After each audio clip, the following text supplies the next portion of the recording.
Mandalorian. Your ancestors wrote the great mythos.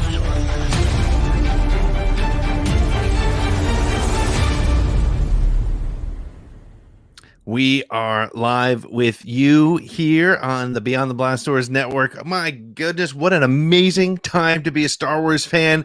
Josh Most, how are you, my friend? Pete, what a day, dude. I mean, I'm like flabbergasted in the sense that I've been thinking about it all day. I've been waiting for it all day. Yesterday was such a high, and we're going to talk so much about that. As a matter of fact, it might be the primary topic, but yeah. Man, I'm just glad to be here with you, man. What are you drinking? We got to crack a beer with each other. Yeah, I have I'm drinking a Sam Adams Holiday White Ale. This program is not brought to you by Sam Adams, although if they are interested in sponsoring, I'm more than happy. I'll slide into our DMs, man. We'll take it. Yeah, we'll consider it. We'll think about it. What are you drinking? I'm drinking a Hop Valley Brewing Company. Beautiful. Citrus Mistress. Oh, cheers, my friend. That 5 times fast. Cheers. May the force be with you to everybody on the chat. We have a handful of folks with us already. We got Sam, we got Gallinarian Saber, we got Podcast of the Wills with Nick Milkey, Scotty J-Ro, Apprentice Ewok. I'm sure there's a couple others that I haven't seen yet, but thank you for hanging with us. You know, it has been a wild 2 weeks of Star Wars madness, right? If you go back to the Ahsoka episode, which was kind of what spawned this sort of live evening show, because there was so much to talk about. We were so excited about that. The entire Star Wars fandom exploded. And then last week, of course, we had Boba Fett return and Fennec Shand, and just so much happened in that episode. Yeah. And then yesterday, we were blessed with 10 Star Wars properties that are going to be dropping over the next couple years. I mean, literally, there's so many that when I tried to name them off, I couldn't remember them all. Yeah, it's hard to take them off the top of your head, isn't it? You're just like, and then the thing, and then I got a call from my buddy who's like, who's pretty. He likes Star Wars. He's got a great room. He's got some cool stuff, but he may not be as ingrained as I am. You know, kind of buddy, but he's in. He likes it, and he's like, dude, tell me about what is going on here. And so we just talked, and that's what I was doing on the phone. I'm like, well, you got the Rangers, and I'm like looking at like the Acolyte, and then and I'm just going through it. And like you said, what a great time to be a Star Wars fan. And we're here to talk about it tonight. We're here to talk to the peoples out there. As a matter of fact, I think I saw one from Apprentice Ewok, which was well said. Oh man, everyone's talking so much cheers in the chat, which I love. But Apprentice Ewok, I'll just paraphrase because I can't find the freaking comment. He was just like, I was so sad when the stream ended yesterday when we covered the announcement from Disney, the shareholder announcement, that there was so much more to talk about, and that's why we're here. So let's do it. But let's start with the news of the day. We had a brand new Mandalorian episode drop, and I think I texted you earlier today, and I said, you know what? If that episode dropped 2 weeks ago, we would have been like, whoa, so much happened. There was Scarif troopers, and Boba had his armor painted, and Bill Burr was back, and whoa. But a fantastic episode now is like, I need to relax. I need a day off. I need a little bit of relaxation. But let's talk about that episode, because I feel like, you know, some of the first response, and even my own first response, honestly, was, I don't want to say I was let down, because I was not. I really, really loved everything about the episode. And as I tweeted earlier today, there's no such thing as a filler episode. And this was not filler because it was, and you guys talked about it this morning, so I don't want to rehash that necessarily. But, you know, the character development that happened in this episode was so critical to where the show is going. And you know what?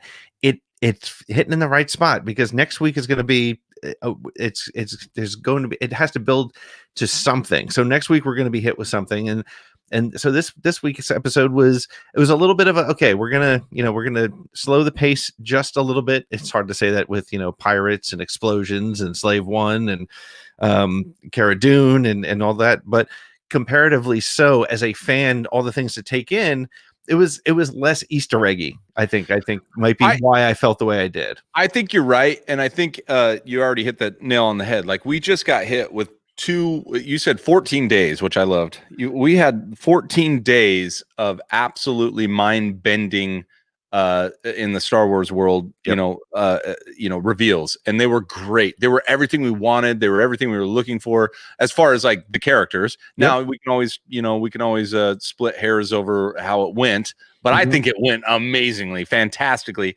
And I can't say it enough. This franchise right now, at least from the perspective of the Mandalorian, is in the perfect hands. Those hands are better than yours. And they're better than mine. Yeah. I just want you guys to understand that. If you think, any one of you out there, if you think that you are beyond, at least from your headcanon standpoint, what Filoni and Favreau and the directors that are doing these various episodes, where they're at, if you think that, man, good on you. And I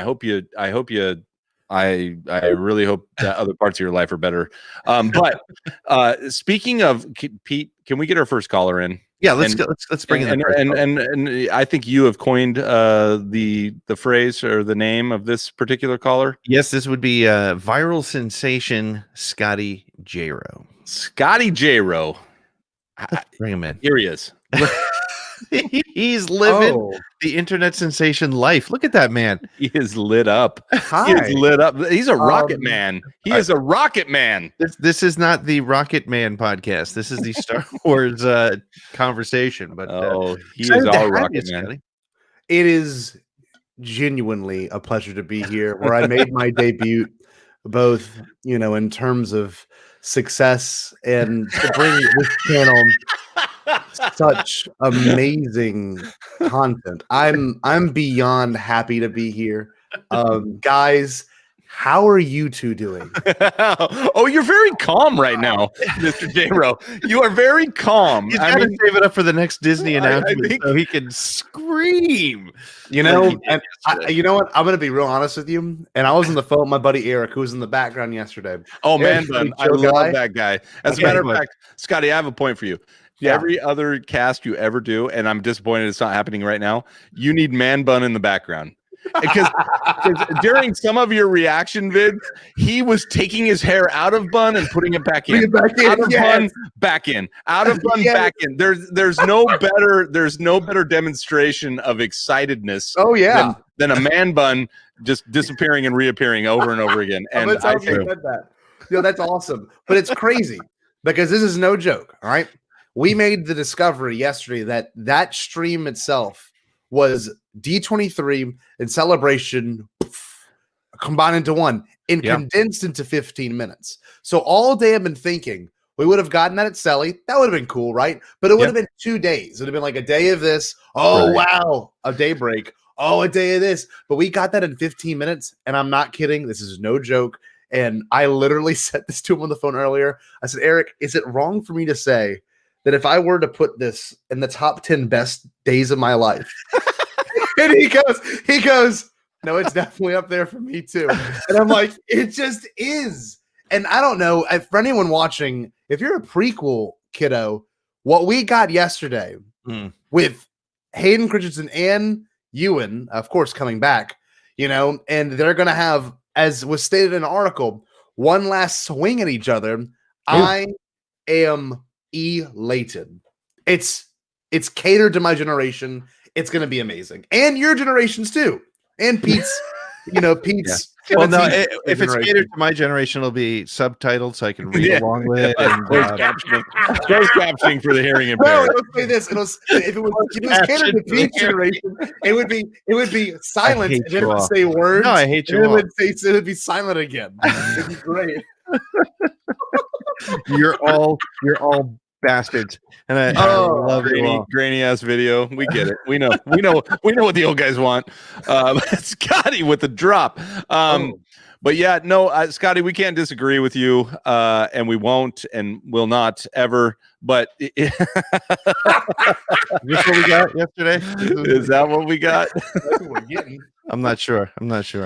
Oh man, that's funny. So pretty exciting for us to kind of be here talking about this. I don't even know where to go at this point. Scotty, while we have you in the room, will you give us your take on today's episode of The Mandalorian?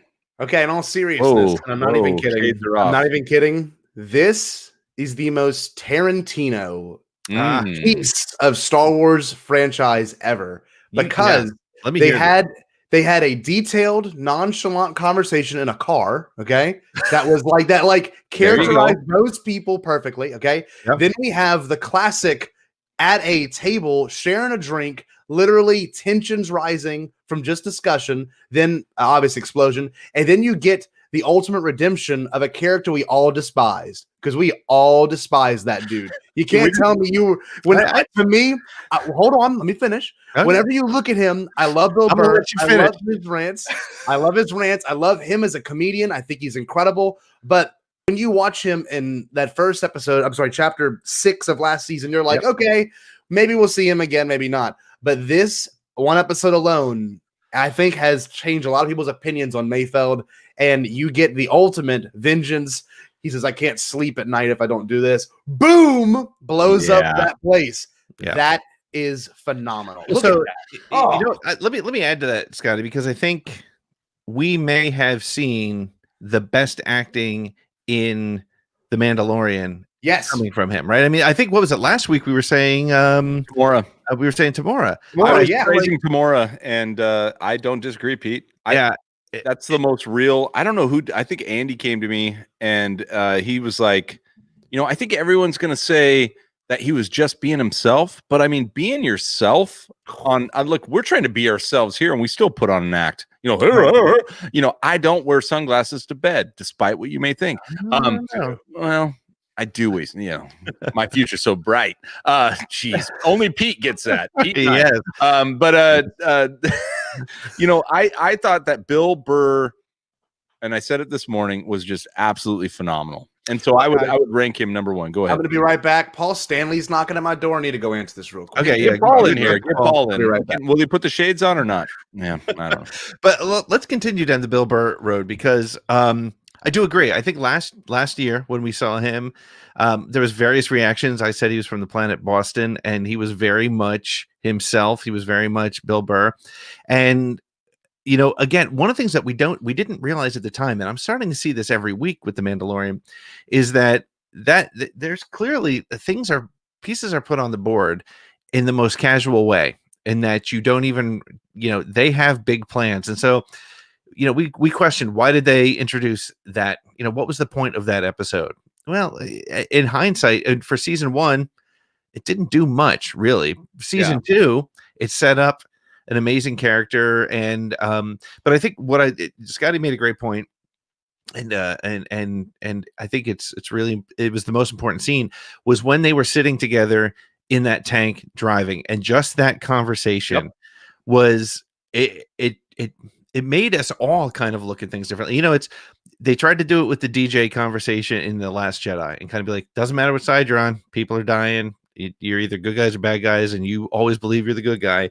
And I thought that was really interesting, because in this case, they used Rebel and Empire and Republican Empire as kind of the two sides, but it's also acting at that layer below that I think started to happen last week with Boba Fett, and a couple weeks before that with Bo-Katan. Mandalorian has to decide what is he. What side is he on? Is he so committed to this? I mean, he went so far as to go get changed in another room. So I know. So, which I think is an important point. So before we go on, Pete, I want to bring in our next caller. Sure. Because I want to hear what they have to say, and I'm sure they'll have something to say about what you just said. But let's bring in our very own. Well, not our very own, but we're gonna lay claim to possession. Apprentice Ewok. What's happening, Apprentice Ewok? Brandon, how are you? Hey there, guys. I'm good. How are you doing? Our very own squad mate on Voodoo Squadron. Yes. Yeah. So, what do you think? I love this episode, and you know, Scotty and I are on the same age, so growing up with the prequels, the seismic charge was one of my favorite parts. The seismic charge. But there are like 3 main things that I thought were awesome about this episode, and it was Boba saying, like, let's just say they might recognize my face. That was such a great line. Dude, what a great line.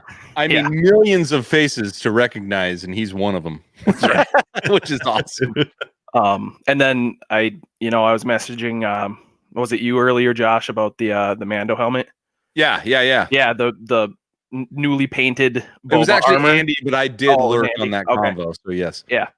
So the repainted Boba, I was like, okay, that's sick. I'd like to see a black series of the repainted. Right. Who would think that Boba Fett would have the newest armor of everybody in the series? I mean, even at this point, it's newer than Din's. Let me ask you this, Brandon. Did you feel like my first reaction was like, oh, that's really cool, and my second reaction was like, oh, how's the community going to react to this? Because Boba Fett is almost defined by his batteredness, right? And even more so now that he's returned with scars on his face from what we can only presume is the Sarlacc pit. Did you didn't feel like, are we taken away from Boba by seeing his upgraded armor, so to speak? No, I think it's like him reinvesting himself into, his dad's armor, like that sense of pride. Like, I just got it back. I'm going to, display it proudly with the new colors. Brandon, I'll take it a step further, from a purely literary standpoint, right?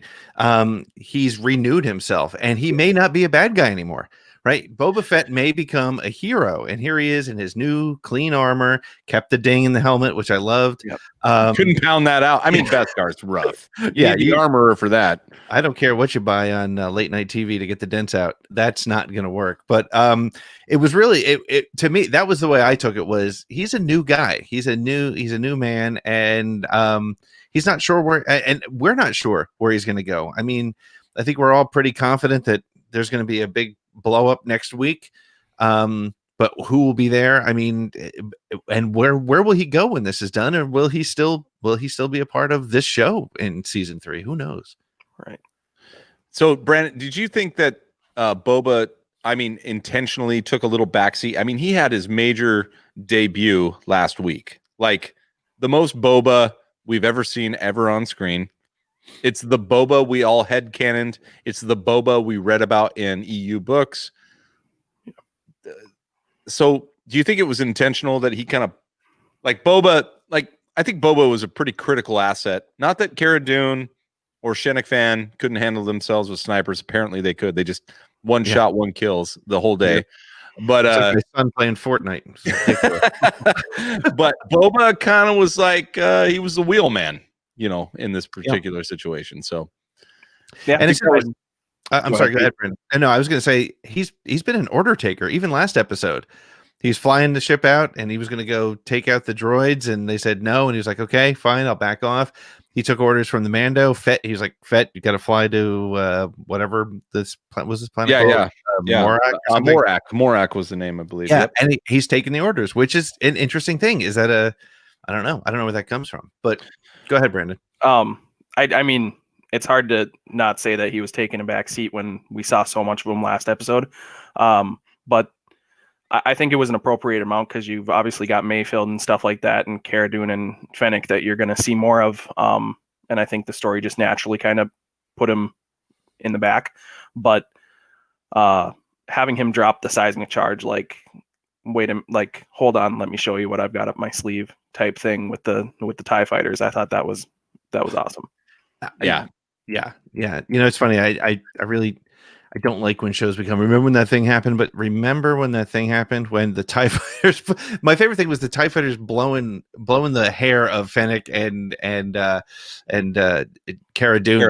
They were that close that they just blew. I thought that was so cool. But here's the deal. We talked about it a little bit today. I mean, the fact that the TIE fighters actually came in and saved Din. That's really what happened. It was like Din got saved by the Empire at that point because he sighed and he got back up and he's about to take on some more thermal detonators, which apparently you can't set to explode immediately.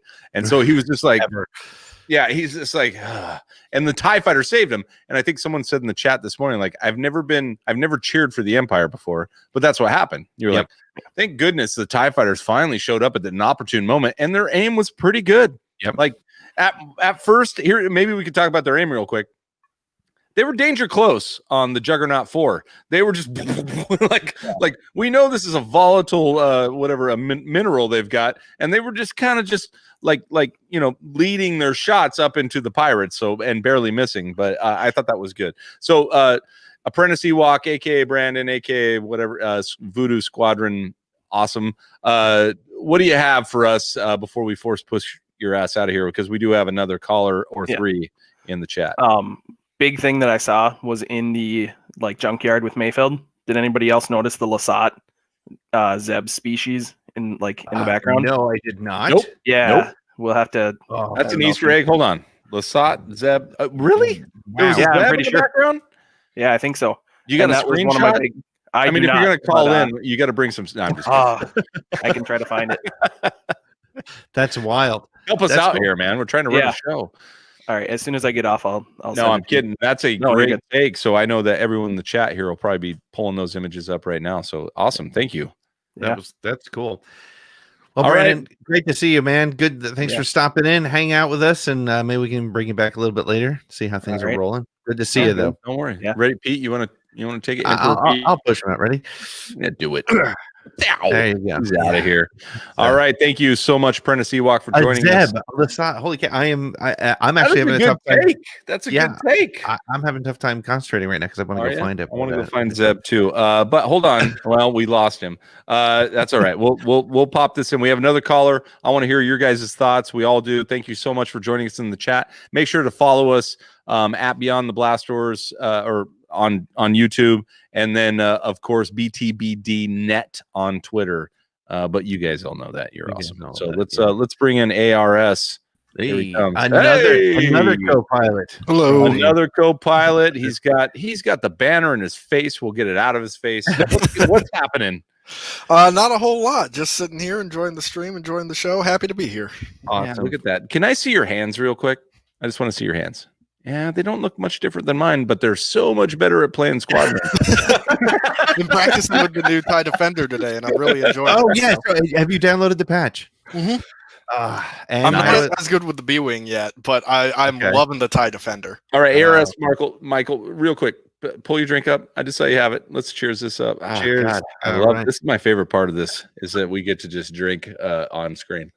So tell us, what'd you think? What do you want to talk about? We'll talk about any topic that's topical. What do you got? I'm going to tell you guys my favorite part of this episode. All right, from Bill Burr, because everyone else is going to say that. But yeah. I absolutely loved that we name dropped Operation Cinder in this. Oh yeah, I think you're right. Because if I have one big complaint with The Mandalorian thus far, it's that I don't feel like we've really taken advantage of the era the story takes place in. Yeah. The post Return of the Jedi world is very interesting, and it could be like anywhere A New Hope on with the amount of like Imperial stuff that's been going on. But now that we have Operation Cinder name dropped, it's very interesting because Operation Cinder is a big deal. Yeah. And it's scarred the galaxy. Like this was, if the Death Star was the point of no return for the Empire, this is far beyond that. You know, it's very interesting to see the galaxy still dealing with that. Cinder was Palpatine's death stroke, right? Mhm. Yeah. I mean, even though we know that he comes back later, but it literally was like, if I can't have it, no one can. It was so petty. It was very petty. It was interesting because I was actually I started to believe that since he did come back in Rise of Skywalker, that they were going to pretend Cinder didn't happen in a way. Like it was great for the video game. We had fun with it. We had the Emperor in a red robot suit. Very cool.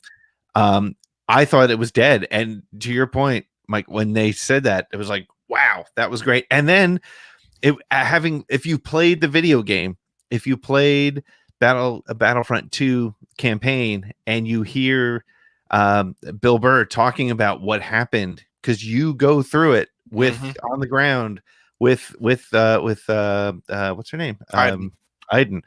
You got that. And so that had, again, that's what the series has done so well, is say, hey, we appreciate you who's spending the money on the video games, the books, and watching the shows and reading the comics. We're going to throw you a couple things. And that was, without a doubt, that was a really exciting moment for me as a video game player. Can we put this in perspective, Michael? Because I really want to tag off what you said. All right. Because I think it was a very good point. Like so far, and a good point to kind of address and see if maybe we can justify it a little bit. Like so far, they have not taken advantage of the era. That's a great statement. However, I might counter that by saying, like, okay, one, they do need to establish, the characters and all the, their own plot line. Right. Yeah.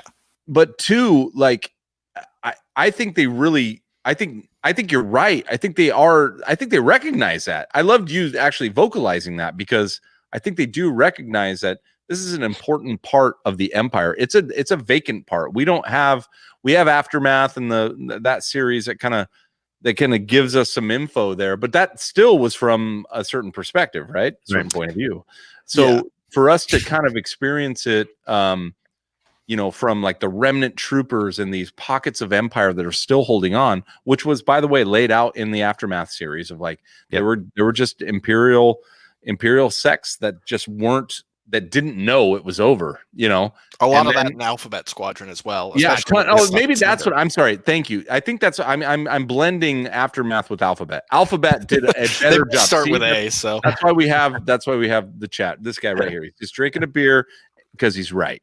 He's dropping the knowledge. Just dropping the knowledge. That's what it is. I'm blending those two. It was Alphabet Squadron that talked more about the Empire just being tattered, but also these holdouts that were just fighting, and it was still long live the Empire. We saw from what's his name, Fallon Hest, I think is, if I'm saying that correctly. This well-toothed fellow right here, the most Southern Imperial we've ever seen. The most Southern Imperial we've ever had since Eli Vanto back in the Thrawn novel. Right, he and Eli hang out. Yep. Yeah. So this guy right here, who still believes that he's fighting for a cause that exists, when in fact we know, through hindsight, that it doesn't. It's going to turn into the First Order or whatever happens, So I think that's a very valid point that you made. I love that you made that statement, is like they should be taking more advantage of this timeline. And now they're finally starting to. We may see that they are, and we may see it just takes that long. That was my point. The fact that they gave so much screen time to Cinder. Look, every minute counts in these, episodes, right? Like we're watching a 37-minute episode. Every minute counts. So even a 15-second reference to Cinder is super valuable to the whole, right? So, and maybe that's one of the things that endeared me to Bill Burr's character, is that he went through that. He wasn't just some goofy character from season 1. He not only was he an Imperial, but he went through this event that again, it's one of those situations where I would love to talk to somebody who knows nothing about the extended universe, if you will, and say, what did that mean when they talk about Cinder? To them, they're just going to think, because this is being so well written, it was just some operation where they killed 5,000 to 10,000 people, as they put it, right? So yeah, just some evil Empire thing. I get it. That's cool. I just want to make a point. If you're ever sitting across the table from Bill Burr and he makes this face. Yeah, it might be time to leave. Appreciate your last comment. Yeah. Let's just put it that way. I just love that. I actually labeled this image when I uploaded it, Bill Burn, because he is burning inside right now. He's just dying. So, all right. Can I real quick before we let him go? Can I bring up Apprentice Ewok sent you as well, but he sent the Lasat in the. I wanted to see this. Here it comes. We have an image. He's good, man. He came right in with it. Hold on. Yeah. I can't believe I missed this. I'm such a Rebels fanboy, but I somehow missed the Lasat in this episode. Now I'm disappointed in myself. Oh, you're bringing up the DMs. No problem. So, and then we also had somebody, I put it up on the screen. Oh, I'm so sorry. I want to give Mark credit. Okay, what do we got? Do you see it right over here? I got to take on the right. Oh, right. Yes, I see it. That's wild. Wow. I love that. I love everything about that. That is so cool. Wow. Yeah, I'm putting the shit back on because I don't want to see you guys in hypercolor. All right. ARS Michael, our squad mate, do you have anything you want to add before we force push your ass out of here? The one thing I wanted to add was I was very glad that Scotty brought up Tarantino, because the entire time during that scene between Bill Burr and the officer, I was just thinking about Inglourious Basterds. Were you? It is a carbon copy of that scene. I'm not saying they're ripping it off, obviously, but right. But style-wise, it was right there. Very similar. I think that was so fitting. And that's what I love. Like Tarantino, like you could see Bill Burr in a Tarantino movie tomorrow. Oh, yeah. Like, and you would be like, oh yeah, that's a great casting. Like, a Samuel L. or whoever, maybe not a John Travolta. That was a good take, but I mean, we never saw that coming, right? That's why it was so impactful. But Bill Burr, just so good. So I appreciate that too. I think that's a good take. So all right, ARS, we'll see you in the skies, bro. See you in squadrons. Take it easy, My man. turn. I make sound effects when I force push people. I'm gonna have Just to like when I open the doors at grocery stores, and it's like, and they open. It's crazy, man. It's amazing that it works. Works every time, except at my local convenience store where they don't have that, and I run into the door every that time. would be an inconvenience store, I think. Yeah. So why a Lasat, man? That was I watched it twice and I didn't see it. I loved being in that wreckage yard like that. I thought that was so cool. I do too. Wait, Pete. Yeah. This just in. Yes. This just in. Yes. We have rock legend. We do. Paul Stanley. Can you believe that? From Kiss. I know he stopped in occasionally on Bombadcast, but why would he? I didn't think he'd ever Sure. we would ever cross his feed. I mean, come on. All right. Mr. Stanley, are you there? How you doing, people? It's me, Paul Stanley. Welcome to Star Wars Explains live stream. Hello, I'm Paul Stanley. I'm wearing my favorite content creator's shirt. Welcome to the show. It's me. Put me big. I'll make me big. I'm the biggest in this house right now. Welcome to Beyond the Blast Nas. It is me, Paul Stanley. Everyone to the left say yeah. Yes. Everyone to the left say yeah. The other left, yes. Here we are. We are watching the Mandalorian on Disney Cable, and we're so happy to be here to enjoy this fantastic show. They got Little Yoda, they got Boba Fett, then they got Boba Fett 2, and they also got all these wonderful things. They've got a lady with a gun, which is really cool. They also got another lady with a gun. And they got a bald guy who I think I saw on Rogan Joe one time. Now, look, I'm glad to be here. And Scotty, he asked me to come in here. I've been working on my 1997 Buick Skylark in the back. I just been adding coats of paint to it. So I'm very happy that it ran and it got me over to the next door neighbor. I hope everyone's doing okay. Is anyone here in the live chat a big fan of the rock band best known as Kiss? Mr. Stanley, thank you so much for being here. You've asked a lot of questions. And I think I'd like to quote Mr. Skywalker in saying everything you just said was wrong. but that doesn't mean you can't be here. You're referring to, Mr. I know that you don't. Mr. Alex David, I don't know if you know what you're referring to. I know. I'm very happy to be here on the show today, only because I'm such a big fan of all the jobs you do here. Here at the Beyond the Blast Dies, we are going to be here, and we've got, I believe his name is Moshe Jost, and yes. we got this old guy. He probably been on our shows before. Hey, Mr. Stanley, I believe you are older than I am. I think Stanley. I can probably ride a bicycle and a unicycle, and you probably the only thing you can probably ride is one of them scooters to get you around the mall. When we look at you now number 5 for your old wife. All right, get back into it. Did we know that rock stars could be so insulting? We knew that already, right? I think we had a sense that may I'm be. I'm very happy to be here. I've currently, since of the outbreak of the COVID-19, I have been off my rocker and I have been doing all kinds of alcohol and drugs. I am here and I'm high on PCP. I'm completely off my rocker. Mr. Stanley. Detroit Rock City. Here we go, Detroit Rock City. Yeah, here it comes.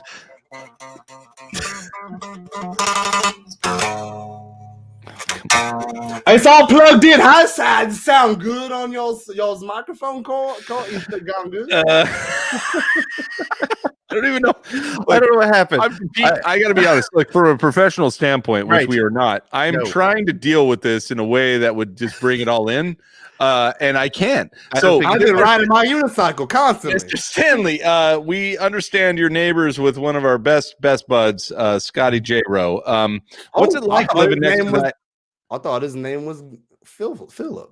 Yeah, I know you did. What's it like living next door to a guy that sweats that much?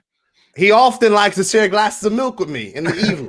I don't understand that. He shows up to my house.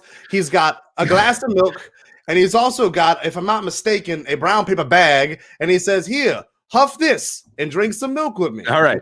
Okay. I get it. And He actually, is I a understand. sweaty. He is a sweaty guy. I've actually, well, I shouldn't say this, but we've been going to the sauna together. We don't wear our masks. We don't wear our masks. We really don't wear your believe in all mask. this. We know Nope. you're in. I you're just wear in my makeup. Let Louisiana. it off. So thank you so much for joining us. We appreciate the legend that you Thank represent. you, Alex and Molly. I'm so happy to be here. Here we are. Okay. I'm gonna play a song to get us out of here. All right. Yeah. It's a So classic. take Me us and home. Marvin Gaye had the opportunity to write this. Take us home. Great. Okay, now I'm gonna go get it on with the several girls I'm going to lick up. All right. All right. Pete. Alex or Molly? He just. They're trying to get the show on. Alex and Molly are very confused. Can I bring? I'm going to bring this back up. Can we look at Mr. Stanley's dog on the couch here? Even the dog is More confused than we are. I bought him with the money that Ace and Peter never got. His name. Guess what his name is? Oh, Stanley Jr. We knew it would be. I think I kicked him. Oh Have a good guy. Have a good night. Look. All right. Hey, All right. if you have, hold on. Stay bomb bad, Alex. and Molly. Oh boy, what a shameless plug by Mr. Stanley. Have you Pete, seen for the God's Phantom sakes, Menace? will you force Have you push seen this the son of a Phantom bitch out of the room? Get Hey! Oh my gosh. Are you Alex or Molly? Which one are you? Well, we'll decide later. I don't know. That's where you have to realize that you just can't keep up with the rock star. No, it's true. like- They're like they're in a different plane. They see things differently. They hear Different things level. differently. That's why they're artists. Now, I would feel bad if we didn't just plug real quick something. I'm just trying to fill here, Pete. I'm still flabbergasted. I have to be honest. We have some more callers. Some more Much waiting. less famous callers, by the way. So we They're apologize. great guys. They're great guys. We kind of hit our stride early there, and now we have to bring in these lesser folk, which may or may not know anything about Star Wars, unlike Mr. Stanley. Right. To be an expert. Let's bring in a friend of the show. Yeah. Mr. Nick Milky. What's up, Nick? Oh, Nick. He's got the how upside are you? down book. Oh. Hey, how are you, Nick? Well, I'm fine. I was hanging out. Can I actually take that back? Ladies and gentlemen, Mr. Ewan McGregor. Yeah, really. How Well, Obi-Wan is Nick at this point? He looks so good. Cheers, my Cheers, friend. my friend. Cheers. It's the best compliment I've gotten all day. Mm-hmm. That's why you call in. There's more where that came from. keep it coming. Keep them coming. I was just in here. I was hanging out. After today's episode, the mentions of Operation Cinder, I was trying to catch up. I've got a little Shattered Empire going on. Oh, very nice. What page are we on? We've got the Resurrected Emperor. There Right it is. here. Oh, Right there. Robo Emperor. Yeah. And then there was a commotion. I don't know what exactly just happened right before I got here. Neither do we. It seemed difficult. It seemed challenging, exciting for sure.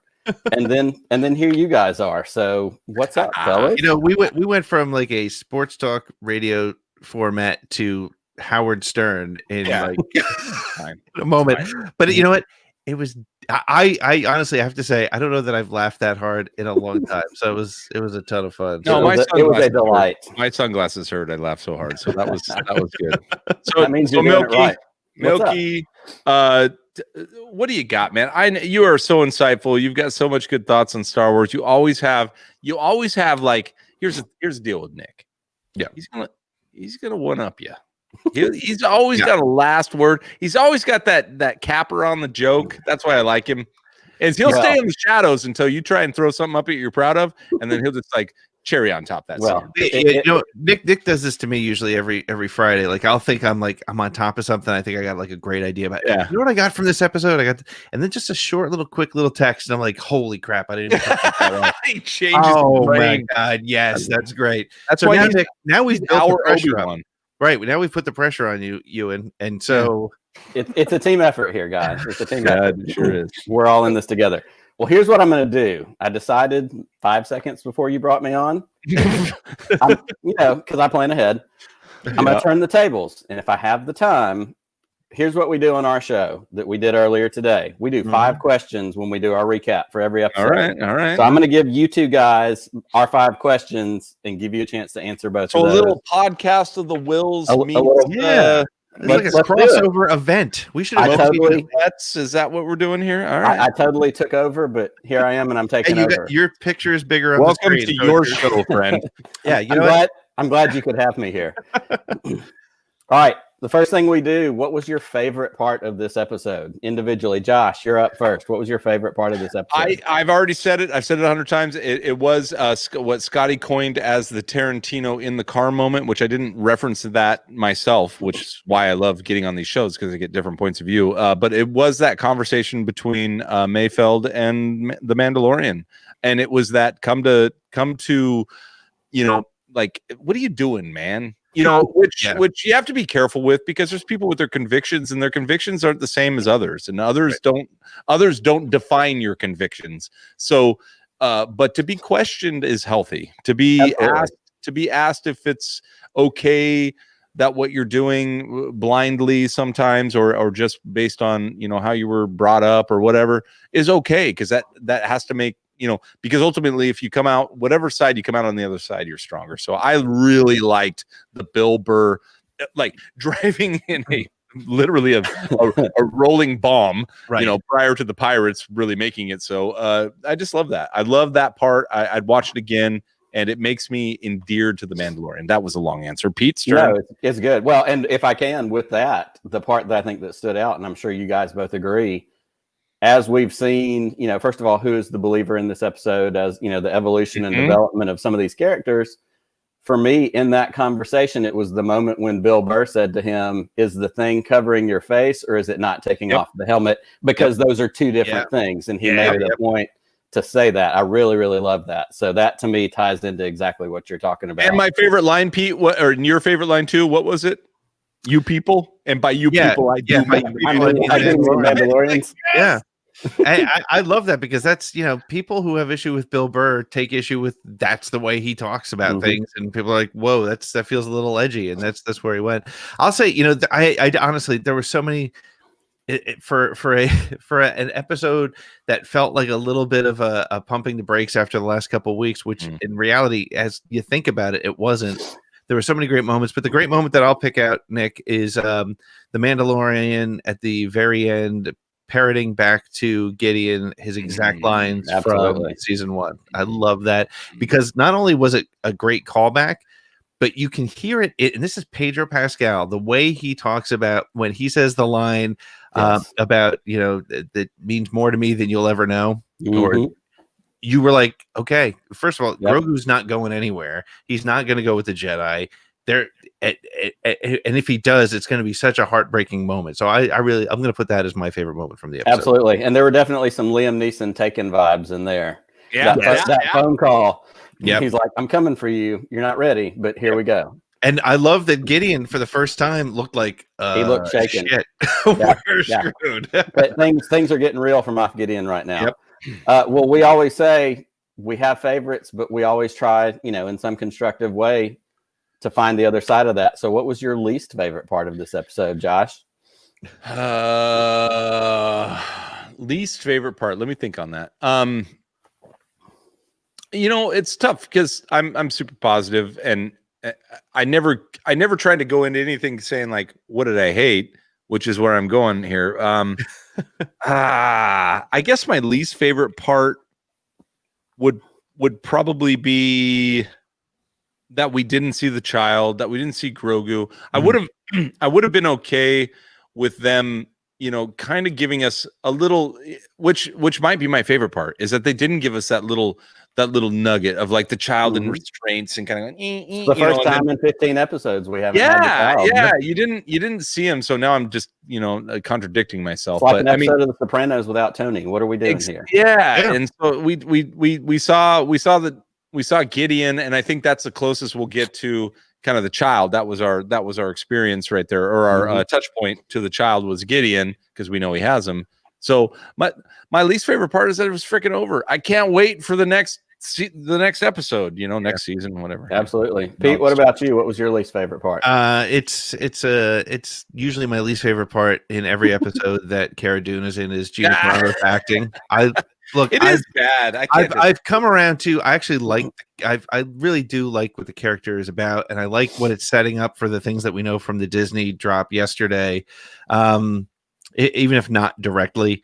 But God, her acting just it's and especially when you put it against what we've seen the last 2 weeks with surprising great roles from Tamora and Bill. I say that like they're coming over later. Your friends. The show Tamora's actually he's sitting right outside. He's waiting. I've got a pic of him and I like holding hands. So. He's gonna go deliver toys with you tomorrow. Exactly. But it's it's got, and only because and this isn't just because of politics or whatever, you guys know that the issues there, but it literally pulls me out of it sometimes is how bad her acting is. And again, I love what the character should be, and I want to like her, I really do, but that would be it. And again, just that was my answer this afternoon as well. And I think, and something that we kind of hit on as we discussed it and unpacked it a little bit more, was there was no character development for that character in this episode. There was nothing that advanced that character. And then you could have even done, like, she was there to spring Bill Burr at the beginning using her martial, gravitas and whatever. But you could have done that in the opening, moved on. And honestly, everything that she and Finnick did on top of the building, I think Finnick could have done on her own with Boba circling in the ship. I'm with you. It didn't work for me. Can I put up like the ultimate Star Wars quandary though?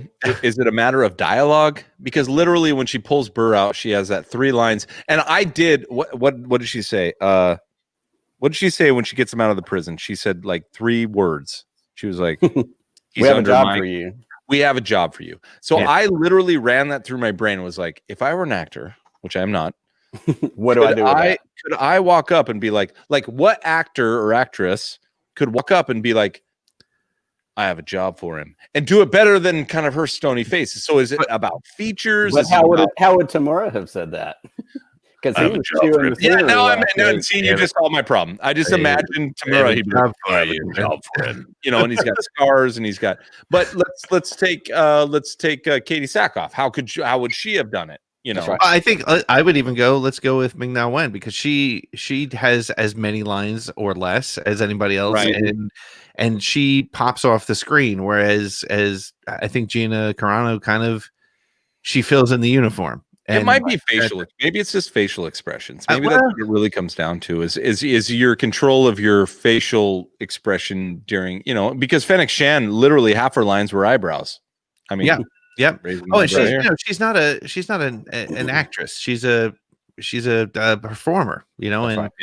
So anyway, let's move on. Question number 3, and this is one of our tongue twister questions that we like so much. What was the pivotal plot point for you in this episode? The triple P, Josh. What was your pivotal plot point? Pivotal plot point for me was, I'll take it all the way to the end, and it was his confrontation via hollow. What do we call that? I wanted to say HoloNet. Yeah, thank you. HoloNet, where he's given Gideon the goods. He's told Gideon he knows exactly where he is and what cruiser he's on, because he's got the designation to send said holo video, whatever we would call it. So I thought that was a pivotal plot point. It was also Mando flexing a little bit and being like, look, I'll take care of my kid. So there it is. That was it for me. I thought that propelled the plot. We know that Mando's pissed. Your Liam Neeson taken analogy applies. Absolutely.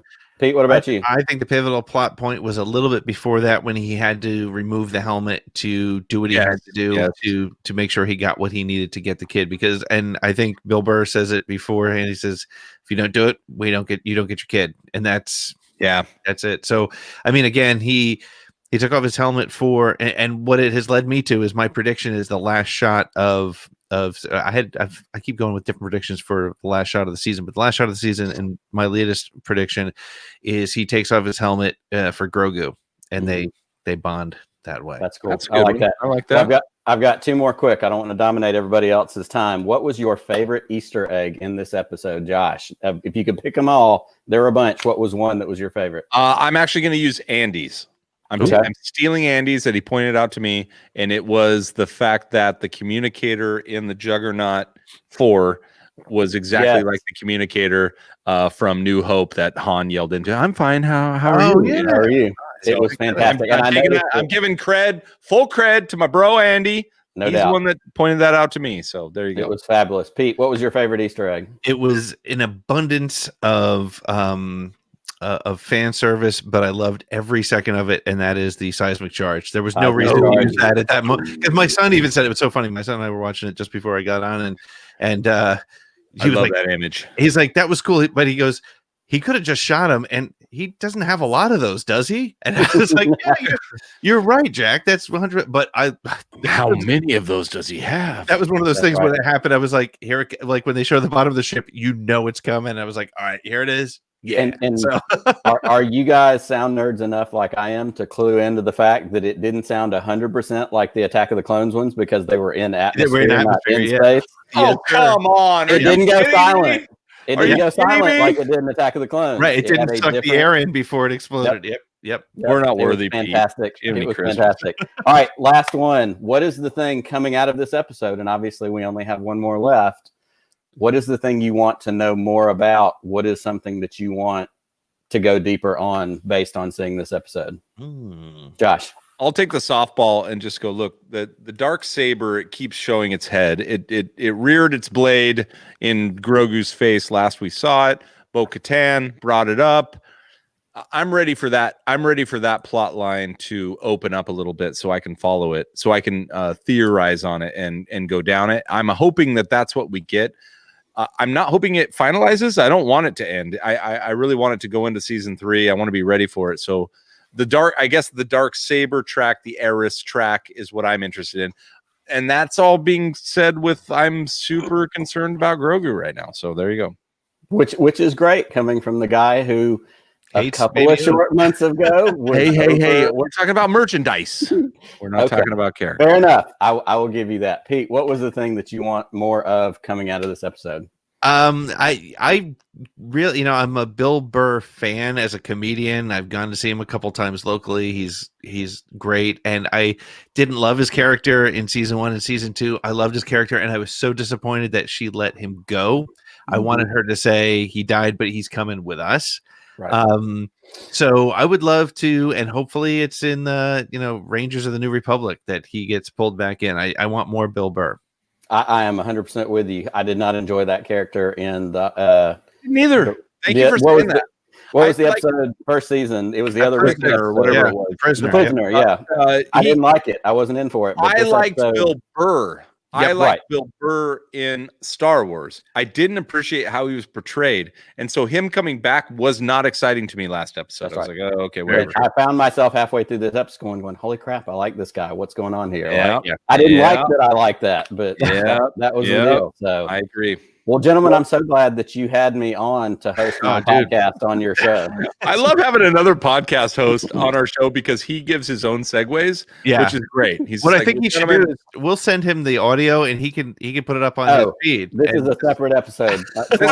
20 good minutes. Which is guys can be on the That's what I want. I want from Mr. Kenobi, Ewan McGregor, our own special guest, Nick Milkey, obviously. But you look fantastic, by the way. I appreciate you. So I want you to, as a master, force push yourself out, please. All right, here we go. Are we ready? We're ready. Wow. I didn't know you could force push yourself out. Neither can. Look, we're making canon up every second here. Wow. Right. So I just want to run through the chat real quick because we have so many people in there. We're having a lot of fun. Guys, if you wouldn't mind, go ahead and share on this, share this on whatever social media you're using. And I'm talking to you, ARS. I'm talking to you. Oh, Din Djarin is with us. Actually, that is really wild. Hold on. This is a way I want to put that up. Finally, I think we've made it at this point. Yeah, he's finally here. Fizlamic, I'm sorry if I'm screwing up your name, but you chose it. So Gallinorian Saber. Lamic is Does he follow your show? I don't He know. does, no, he's great. He's got the Blade, the Avatar. This that's guy's right, he's that's right. been here like 3 or 4 shows. He's on it. Love it. Apprentice Ewok, Galanorian Saber, Paul's Collectibles, and we got a bunch of others. I'm sorry if I'm missing you, but we're having a lot of fun. Do us a favor, share it, get some more people in here, so we can continue to have fun. Hey, we're an hour in. We usually go about 2 hours. We're having a lot of fun. I don't want to change the topic necessarily from Mandalorian, but to our callers who are waiting patiently in the green room, if you will, the digital green room, the virtual green room. If you don't want to talk Mando and you want to talk about anything from the Disney drop yesterday, that's also on the table. So let's talk about whatever you want. And with that in mind, why don't we bring in who's been waiting in there the longest? I think Dan the Man is back. Remember, Dan the Man is from last back. week? Yeah, we also have Lords of the, and I can't read the Long Box. Lords of the Long Box. Yeah, I knew that. See, sorry, That's trying right. to do this. We have Lords of the Long Box. We've got Dan the Man. We've even got Jerry the Cannon Junkie waiting behind the scenes, and Kitty Cat Cowboy. So I mean, we've got 4. I'm just glad Paul Stanley has left the building. I mean, well, I didn't know what to do don't know with if you're ever glad if Paul Right. Stanley's left the building. Right. I think you're just glad before your mom showed up. But let's who get knows? let's get look. He's yelling at the mic and he's not even on. Let's get Dan the Man in here and see what he has DTM. to say. Is he there? It's very dark there. I don't know if he left or if he's sleeping. I want to give him the opportunity.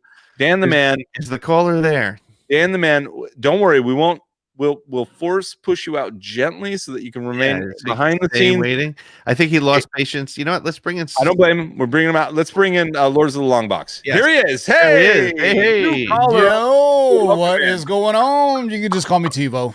TiVo. What's up, Yeah, now TiVo? you're a Beyond the Blast Doors veteran, correct? You've I've known Dave for Yeah. a few years now. Yeah, he actually was on my show a couple of times. Unceremoniously, he lost on a show we used to call Fanboy Fight Club, where Star Wars went up against Star Trek, and he lost. Oh, wait. How come we didn't know Yeah, this before we joined a network with him? No kidding. No So, kidding. man. I used on my YouTube channel, Lords of Long Box, we used to have a show called Fanboy Fight Club. We would pit like Aquaman versus Namor, or whatever fandom against whatever fandom. So I was like, I'm a Star Wars fan. I hate Star Trek. I said, Star Wars should win hands down. But the guy who debated him was a big Star Wars fan as well as Star Trek. So he was able to flip the script on poor David, and David still demands a recount to this very. I'm sorry, I didn't mean to say the R word. Recount. It's a very touchy word right now. Take So, it easy.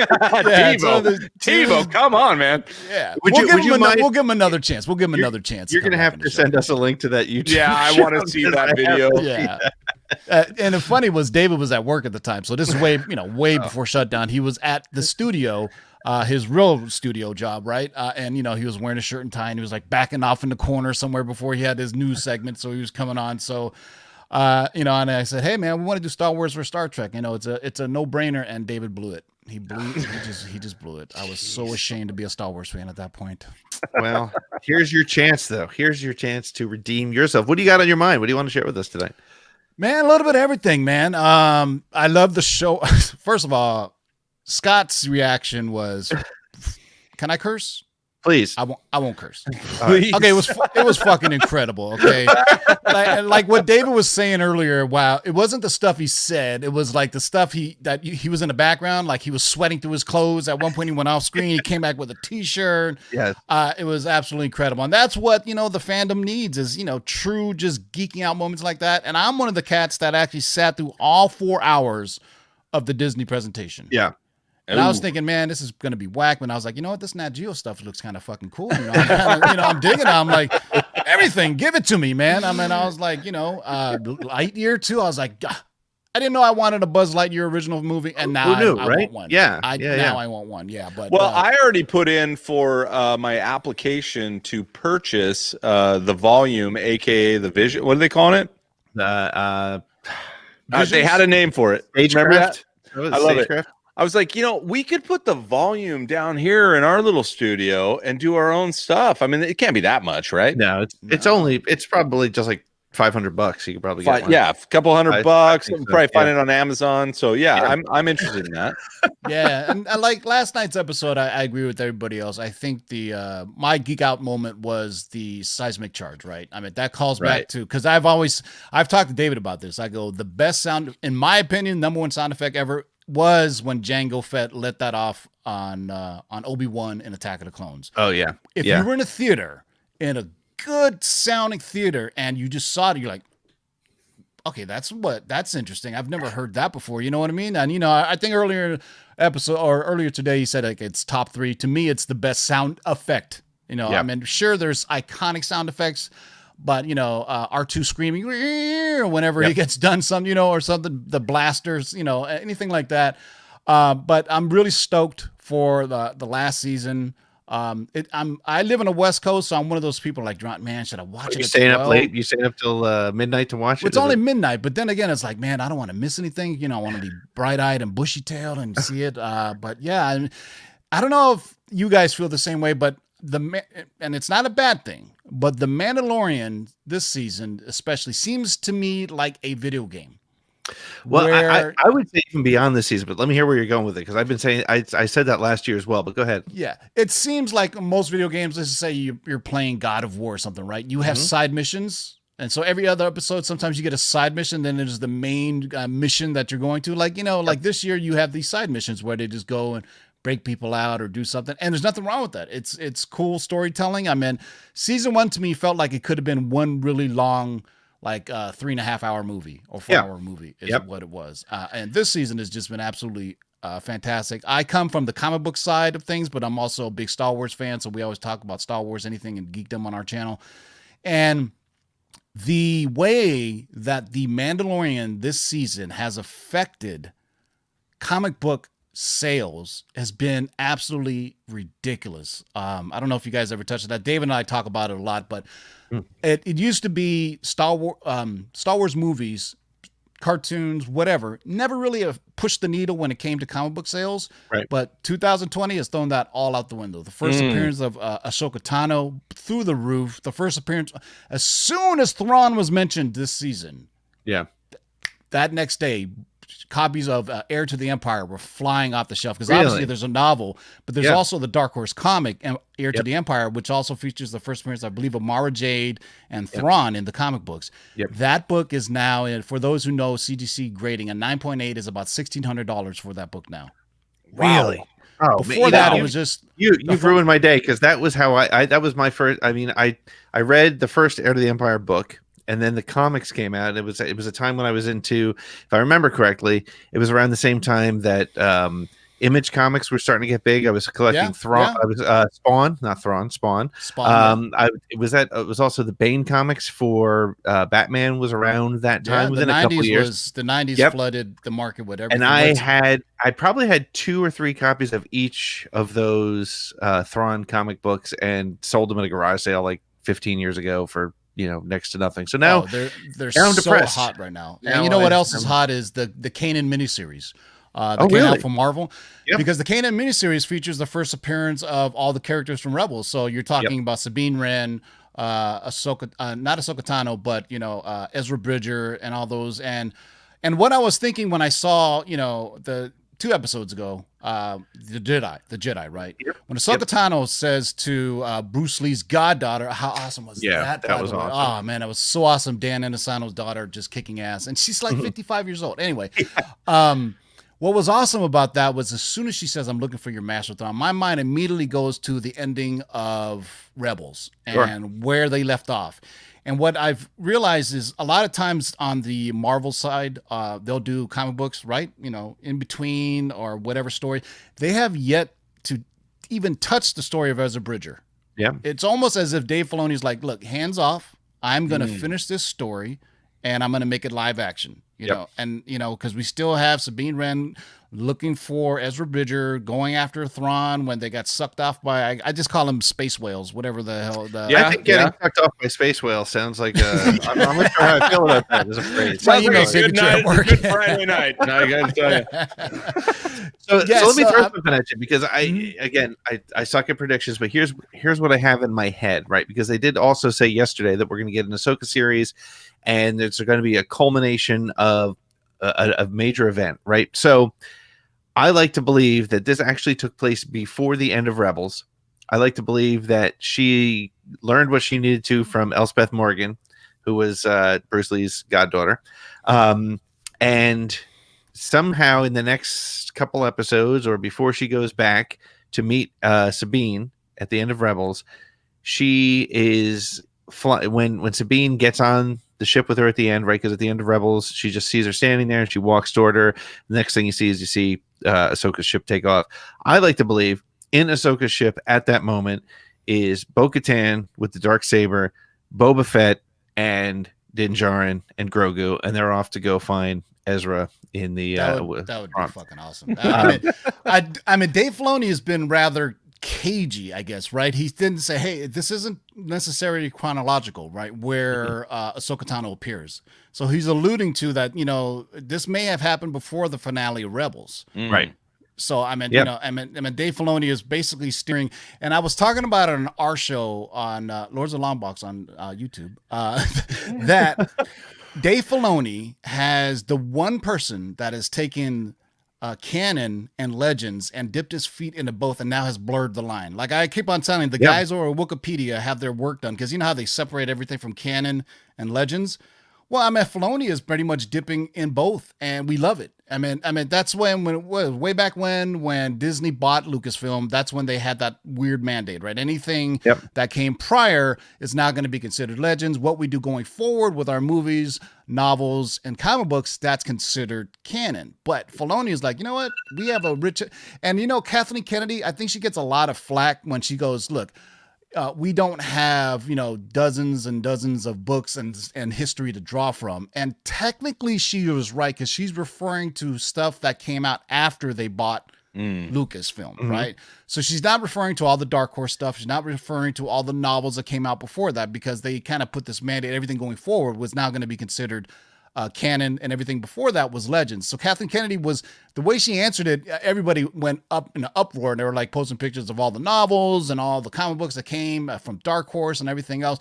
And I think what she meant, and you know, I don't know, I can't think for her. My force powers aren't that strong, but what she's saying is, you know, we only have the films that we're doing and whatever is coming out right now that is considered canon for the Marvel comics. So I think you're right, Tebow. I think there's,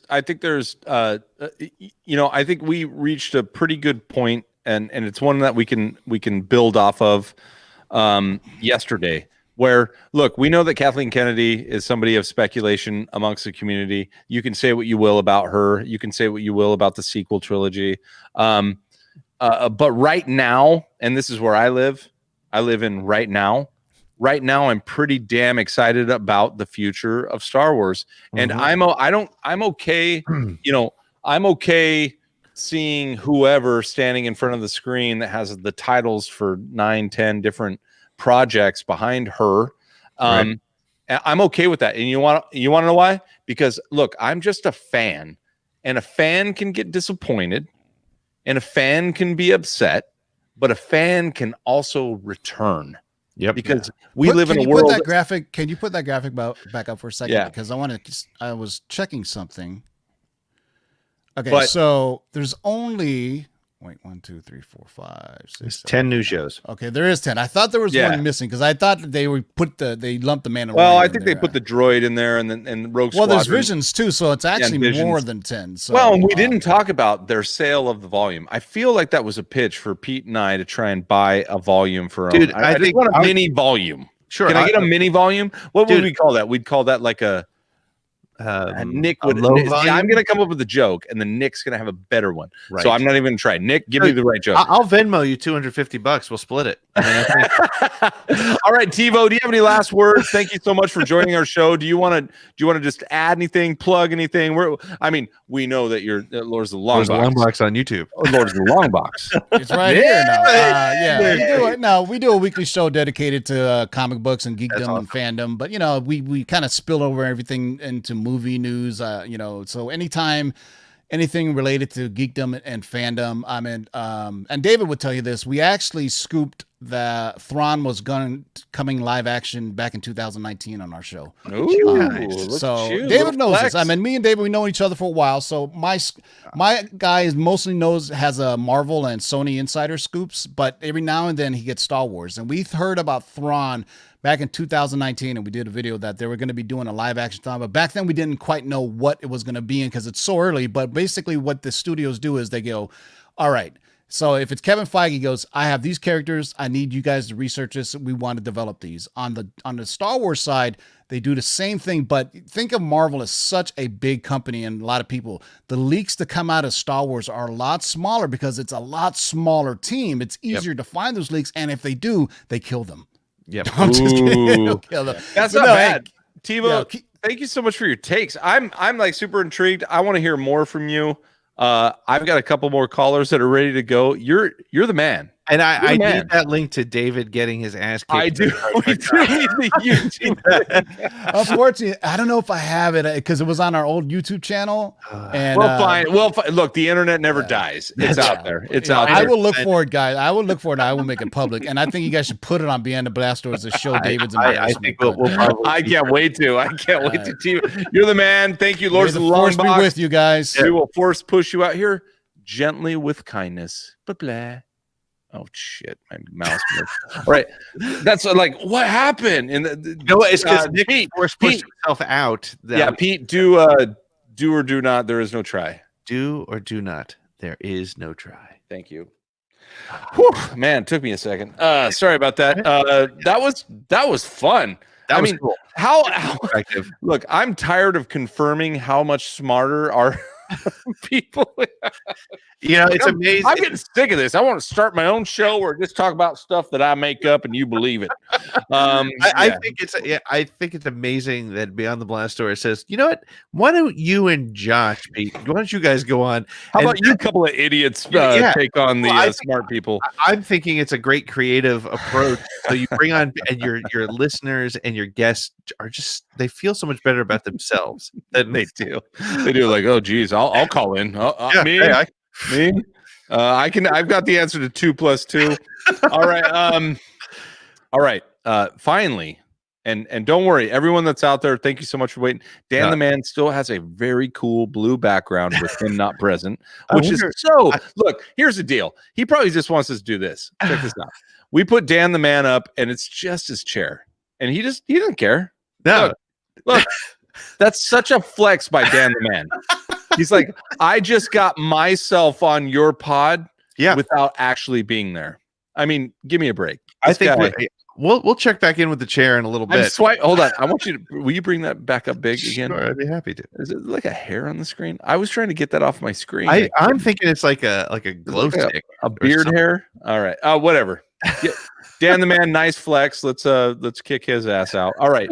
Our real very own. Yes, this one, unlike those two pilots who were. Can we just talk for a second? Our own, but I mean this one comes to Thanksgiving dinner. Yes, right. Remotely, and that is Jerry the Cannon. Oh, junkie! Here he is. Hey, Jerry. It looks like he's in his garage. No, I'm in Ryan Johnson's garage and asking what's up with his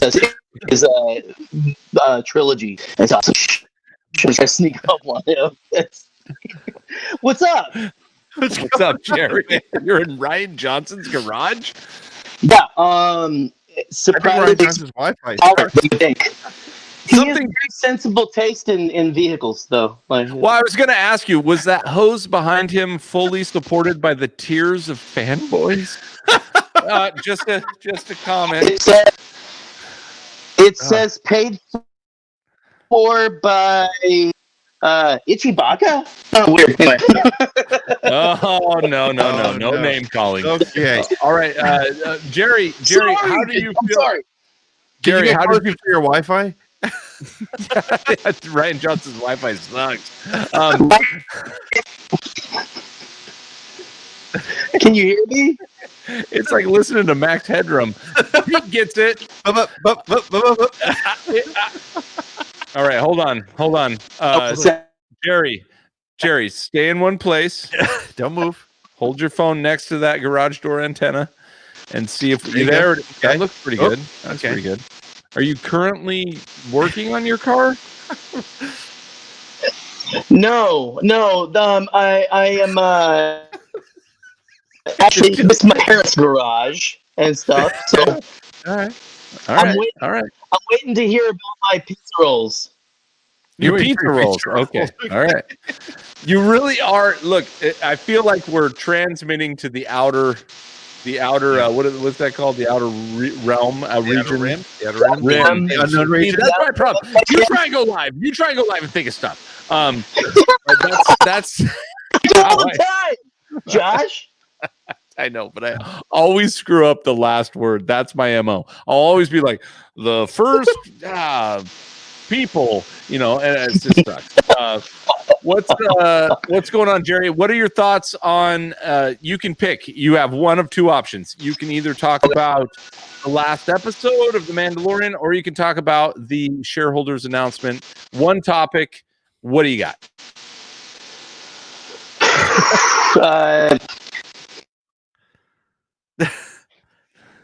I think Ryan Johnson just kicked him out. Ryan Johnson's Wi-Fi sucks. Yeah. All right. Sorry, Jerry. I had to force push you out just because. The hell is happening? The hell is happening How did here? Jerry get replaced by this? It's like a bit show for. Is this Kitty Cat Cowboy? Huh? Yeah. All right, Jerry. What Now the you're hell? back for part of this. Look, Hey, I don't know if he is. I'm I gonna. gotta be honest. I'm gonna force push everyone out of here. I'm We have- actually. Hello? Can't think. We've lost control. We have lost control of the All right, show. we're taking control right now. Cowboy. Force- I've got two kitty cats. I got one walking on my arm right now. I've also got one in my lap. I'm a gutter at one point. It's pretty big. Yep. She's gonna make a fine pork roast. Yep. But for the convenience store I own. Hope everyone's doing okay. Keebler. All right, Kitty Cat Cowboy. I love everything that you're doing. But not right now. Where's Jerry? Poor Jerry. All right, I'm gonna try to bring Jerry back. Where's Jerry? Oh man, There he is. Let's try it again. Jerry. Kitty Cat. You guys, the bit didn't work. The bit didn't work. Pete, bring us back. All right, we have. I think that we have Dan the Man. Is he back? I saw his face. Like Dan flexed with his Dan. Yeah, there he is. There it is. Jeez Louise, man. Thank God. How's it going? Good. We What's had going a beautiful view of your chair for a while. We brought you in. We brought your chair in. Oh, yeah? I have to be honest, your chair said some pretty good stuff, so you're going to have to one-up it. Your chair was a better guess than Jerry. I have to say. Okay. Well, all right. You guys. We love you, asked for it. Jerry. You guys asked for it. Here we go. All right. What are you talking about? What's your topic? Like I said, I'm giving our guests or our callers from here on out two options. You can talk last night's Mando episode, or you can talk yesterday's shareholder Disney shareholder announcement kind of thing. Oh, geez, no, or you can just do your own show. Oh man, had to do it for the one time. I'm sorry. Awesome. No worries. Hey man, so did you watch what are your thoughts? I'm gonna take control for a second. Just say, what are your thoughts on the 10 shows that we got announced yesterday, and what are you looking forward to? I gotta say, that Acolyte. I'm really looking forward to that Acolyte. Yeah, show, what's man. up with that? So at first, I was literally thinking Mara Jade, but then they say the High Republic, and that is a Sith show that's going to follow like the last days of the High Republic, and apparently all of these shows are going to be interconnected. So it's going to follow the MCU formula. Yeah, it definitely feels like we're getting some MCU action. Yep, dude. So yeah, like Ahsoka. What was it? I'm interested in this Rangers of the New Republic thing too. I want to see what with all. So I'm with you, Dan. That's what I liked from the announcement. Like we had some stuff we thought was going to show up, right? Like there were plenty of predictions on social media, and there were all the different thoughts. Yeah. I mean, we knew Kenobi was showing up, right? But I got to be honest. Cassian. We knew Kenobi and Cassian. I know, but even knowing that, you're kind of like, let me see it. and then Right. we saw it, which is Right. good. I think that's like you're at 95%, and they give you that little 5%, and you can kind of sigh and be like, all right, cool, I'll put it behind me. But Yeah. Rangers was something I didn't expect. Not at all, right? That's what I said. I said I think five of the shows we think are going to happen, and then there's going to be like 4 or 5 that we didn't know were coming, which is like droids and visions and the anime. Right. Is Visions the Visions anime? is the anime thing. Yep. Yeah, Yep. so droids and I'm super excited about the anime stuff. That's great. I think they did it right with the Matrix. I've said this before. When the Matrix threw some anime stuff out there, they'd like collabed on different digital experiences between Matrix movies. I think that's a very good format. I think it draws in the type of fandom that goes deep, and so I really like that. And then the Acolyte, we've got a name for some of these High Republic, shows that are coming out. So fine. But so how'd you feel, Dan? I mean, about what announcement shocked you the most? Okay, so I lied. The New Republic is like the third. Bad Batch and Kenobi. Yeah. I got those two in particular because I'm still trying to wrap my head around Hayden Christensen coming back as Darth Vader. Yeah. There it is. There it is right there. There it is. It's right there. Yeah. And who said that? David said that this morning, or maybe it was yesterday. The fact that they called it Obi-Wan Kenobi. Yep. Instead of just Kenobi. Now, Kenobi seems like kind of a cool hipster flex, but the fact that they called it Obi-Wan Kenobi, I think is a good distinction, right? Because Ben Kenobi. The desert Kenobi, right? Yeah. He hasn't heard that name in a long time. Yeah, well, and I think Obi-Wan Kenobi takes him off of Tatooine when he needs to be off of Tatooine. Yeah. Ben Kenobi locks him into Tatooine, or Kenobi.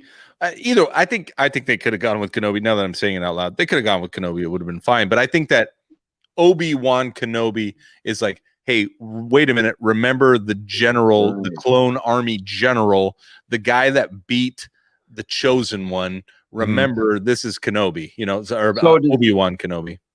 So to ask you guys this, because that insinuates to me Clone Wars flashbacks. Like, I think we're gonna get a Qui-Gon Jinn appearance, Darth Maul as a Force ghost, and Windu.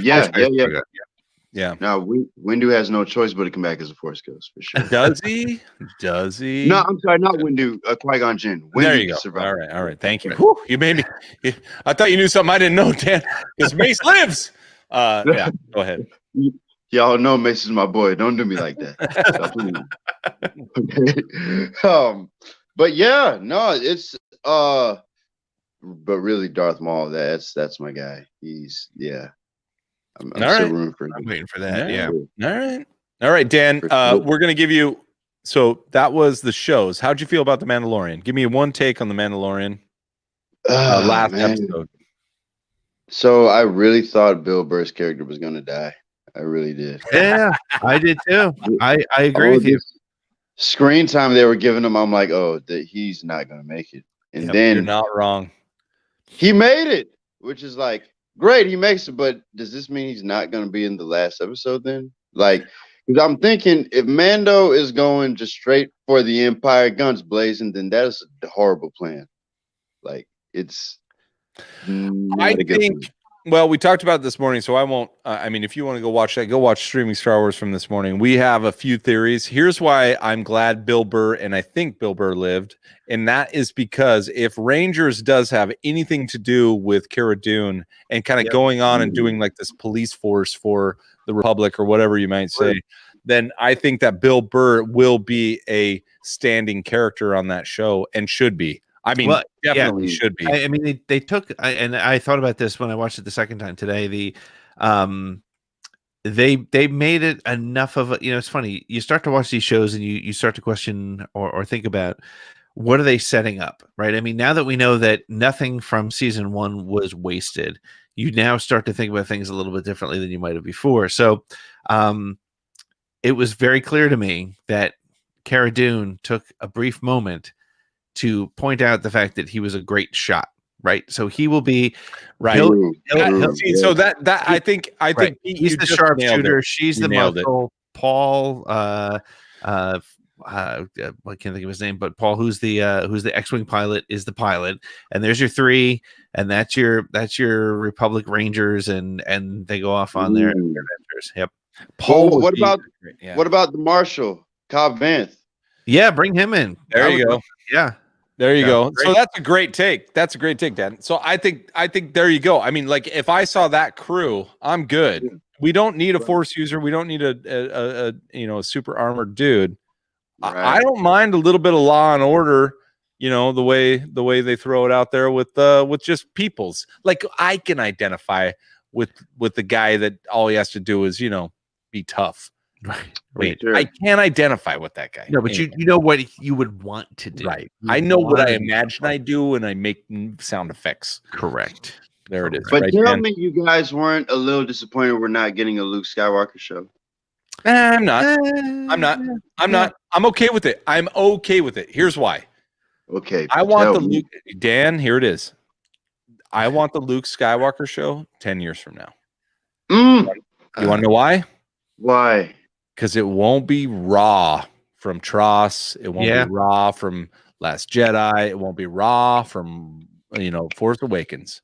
It's 10 years from now when you and I are all dull, just like right now we're loving the prequels. Oh man, these prequels are great. Clone Wars built them up. They'll put all this structure around whatever we don't like right now, and then all of a sudden they'll plop a little Luke Skywalker action right on top of it, and I'll be going, hell yeah, as on my cane.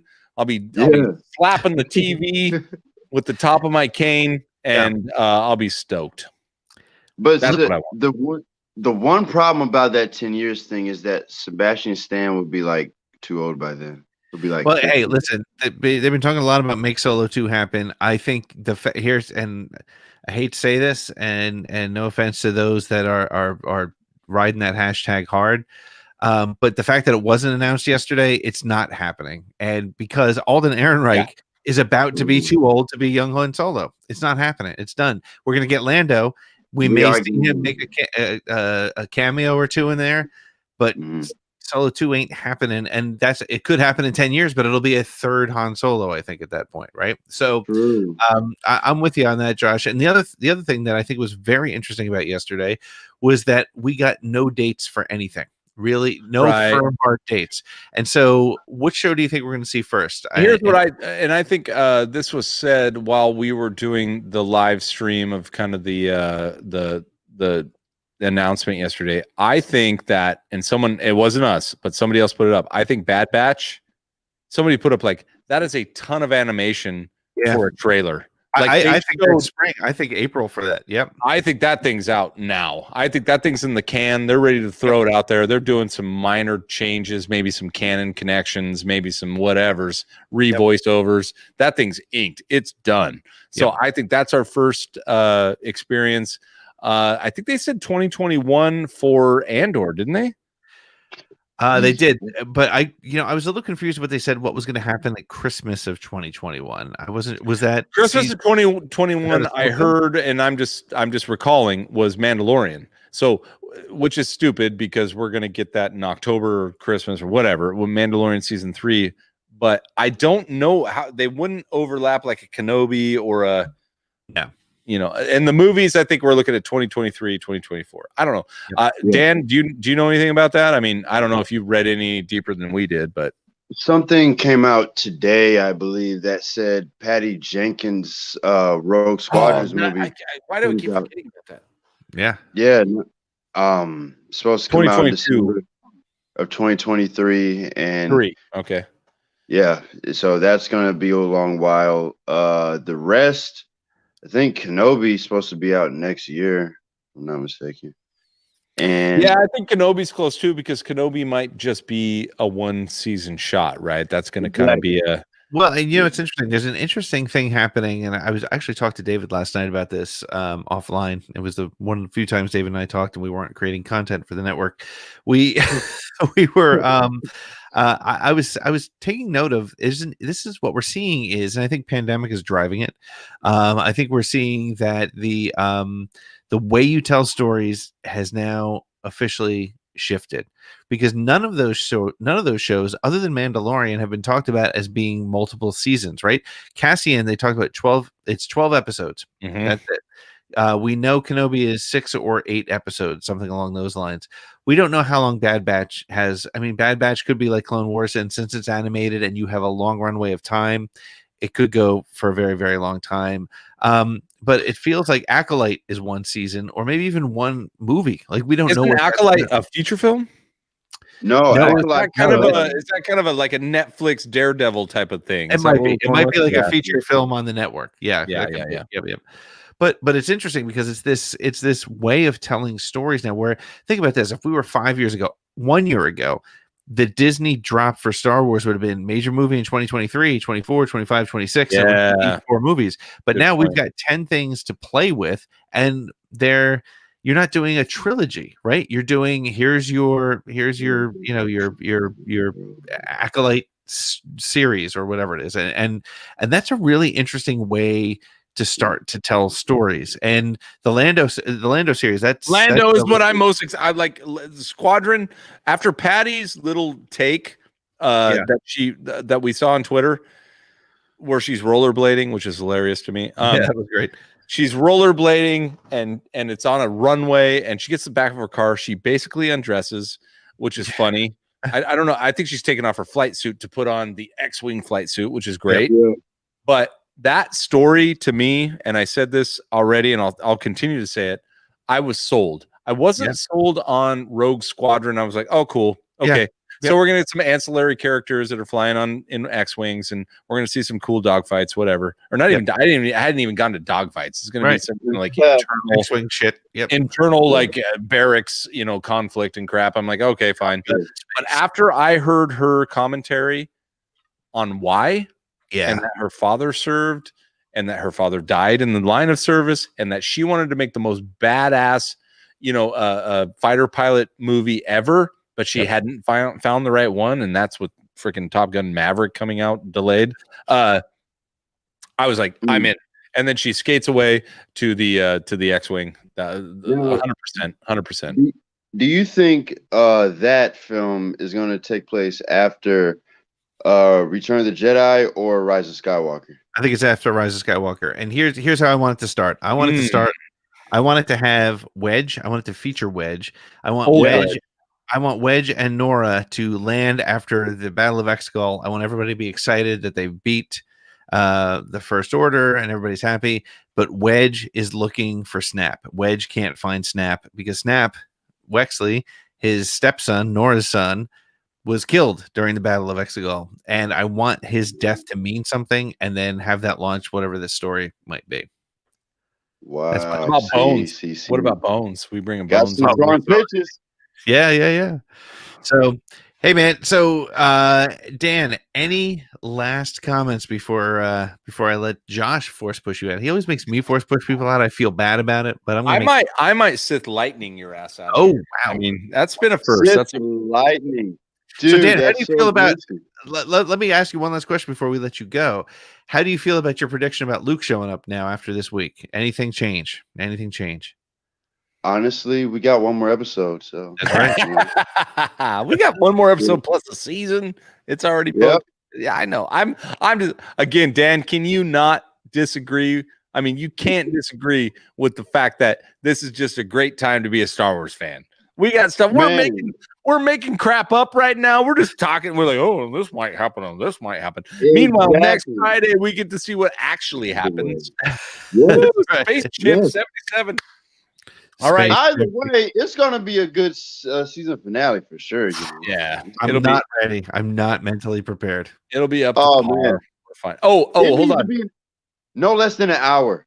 I was just going to ask that. Yeah. What's your prediction on the length of this episode? Wait, let's do this. Everybody who's in the chat, because just real quick plug for next Friday night. Next Friday night's live show is going to be everybody in the BTBD network. We're all going to be talking about all things Star Wars. We're going to talk about the season finale, and we're also doing our Secret Santa among the group. So everybody who's in the chat right now, there's 13 people with eyeballs on it right now. Put in how long you think the episode's going to be down to the minute and seconds. Who's ever closest? You got seconds now? Minutes and seconds, because we're going to need a tiebreaker. Whoever is closest, we're going to send them a gift for the holidays next year. So put it in there. And you know what? We're going to give you 2 guesses, Dan the Man. You give us your verbal guess here, and then put it in the chat. And all right. Go with that. Dan the Man gets the first guess for the prize. What do you think? How long do you think it's going to be? You know, people are going to be prices right in your ass, so just get ready. It's not. Hey, I'm saying closest. It's not going over. It's or under. It's closest. All right. We're going to go.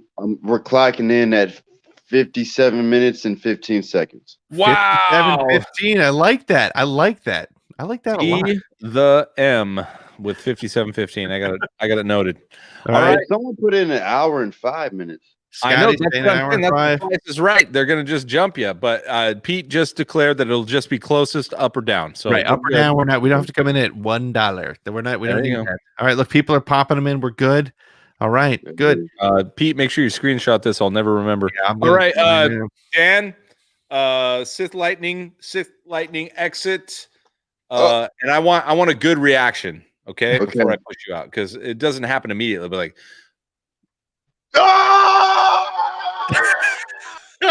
yes, that's how it's done right there. Dan the Man knows how to get electrocuted. He is the man. I mean, yes, he is. He is. It's in his name. It's in his name. All right. Hey, so we have some callers we got to get in here right now. Yep. And that is our own Gallanorian, our own. I keep saying our own. Well, you know, listen, if they're patrons, I'm going to call them our own. I think we have a little bit of ownership. They're actually our very own. We own them. We dictate what they think. I would put it this way: if they're a patron, they kind of own us. So that is our that is our they own. Right, Gallanorian saber. Hey! Oh, look, he's wearing a Bombad shirt. Yeah, gotta represent. Love it, dude. How's it going? Yeah, man? It's going great. What past few days has it been for Star Wars fans? Gosh, right. It's an exciting time to be one. I'm glad you feel that way. It's hard to be a pissy pants about Star Wars, no matter what angle you're coming from, when you have so much hope. So let me just share this because it's really annoying. There's a guy, and he might even be watching right now. So I'm not going to name names, but there is a guy who I've developed a relationship with, who is a self-proclaimed. It's easier to say that word before a couple beers, but self-proclaimed fandom menace guy. And I got a message from him this morning before I started. I think it was just after I watched Mandalorian, and it was something to the effect of, too much content. There's such a thing as burnout. Remember Solo? And I was like, are you freaking kidding me? We haven't seen a single frame of this. It's the greatest day to be alive as a star. If you told 7-year-old Pete that when you're 50, you're going to get a day where they're going to give you 10 Star Wars events over the next couple years, and you're going to be able to enjoy them with your children and with some great friends you've made over social media and through your network, and not only people who are on shows with you, but people who hang out with us like Gallanorian Saber and all you guys in the chat. Like, there's no such thing as too much Star Wars right now. And you know what? Josh, you mentioned it before. If you don't like one of those 10 shows, if you don't like 9 of those 10 shows, there'll be one you like. If you're a Star Wars fan, if you're not a Star Wars fan, then yeah, you can bitch about them all. Exactly. But there's one you're gonna like. So I'm sorry, Gallanorian. I did not mean to cut you off. I was just very excited about that. Well, I think you may be have a Jedi mind trick or something, because that's exactly one of the points that I was going to bring up. And make it one of the criticisms for Solo was that idea of Star Wars fatigue, and they've decided that that's not a thing because we're getting 10 new shows. But yep.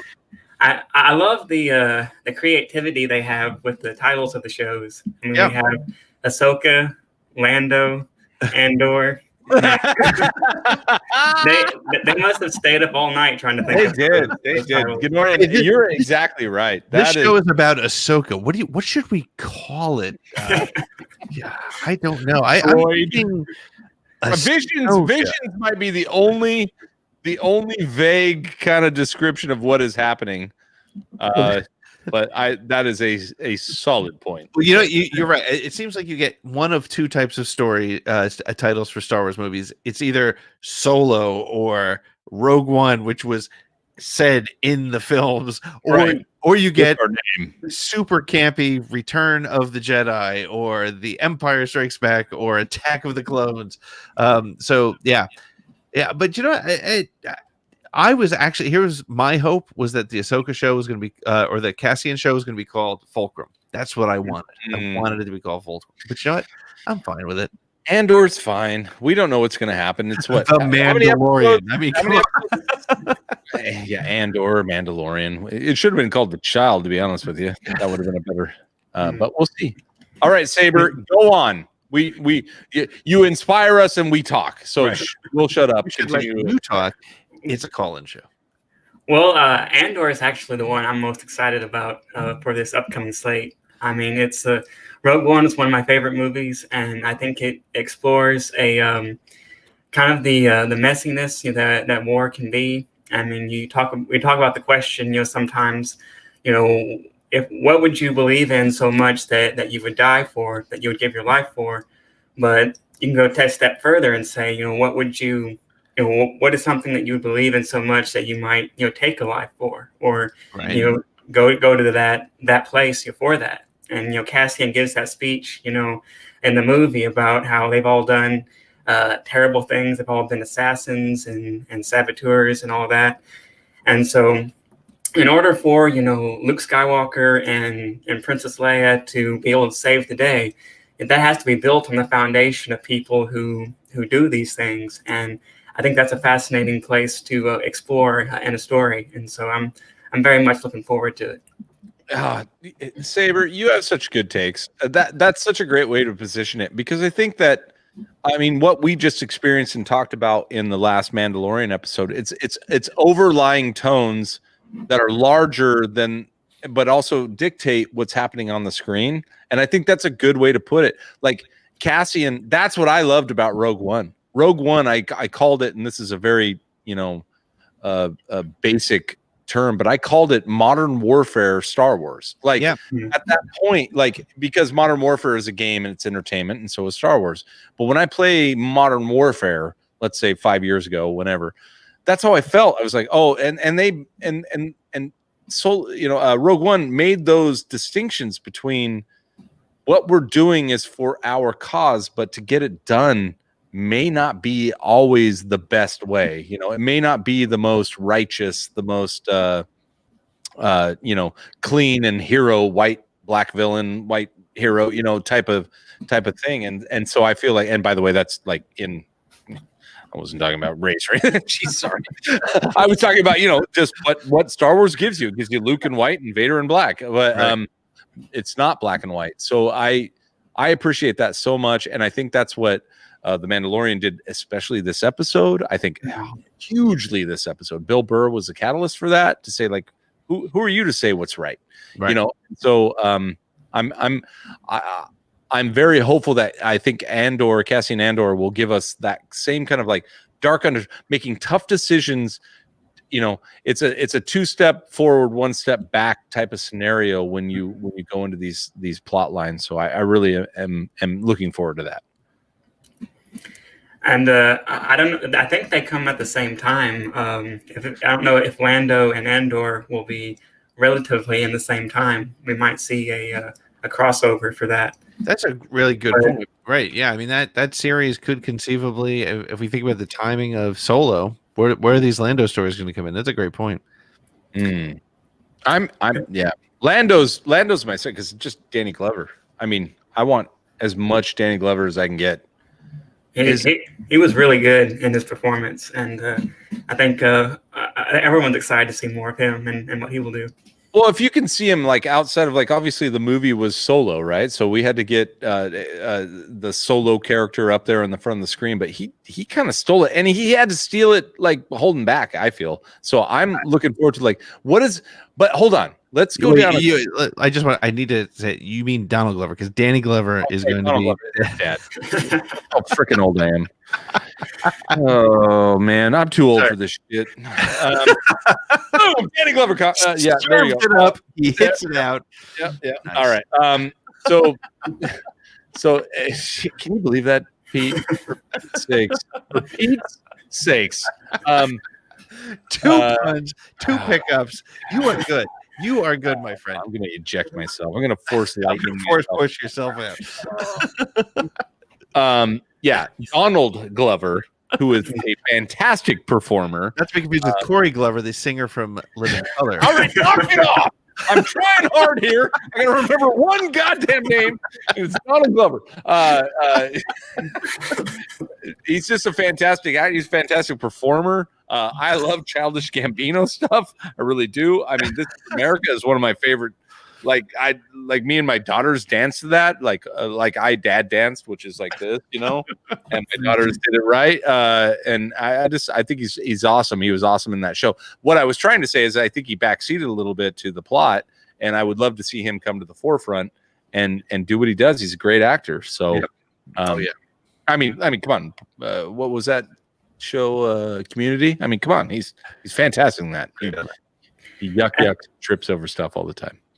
And I think this is a big, it might not be a big, but it is a solace to the Make Solo 2 happen people, because you think that they'll leave, that it'll just be Lando and they won't put in maybe Kira or have at least have an appearance of Kira or Maul or Solo himself or Chewie.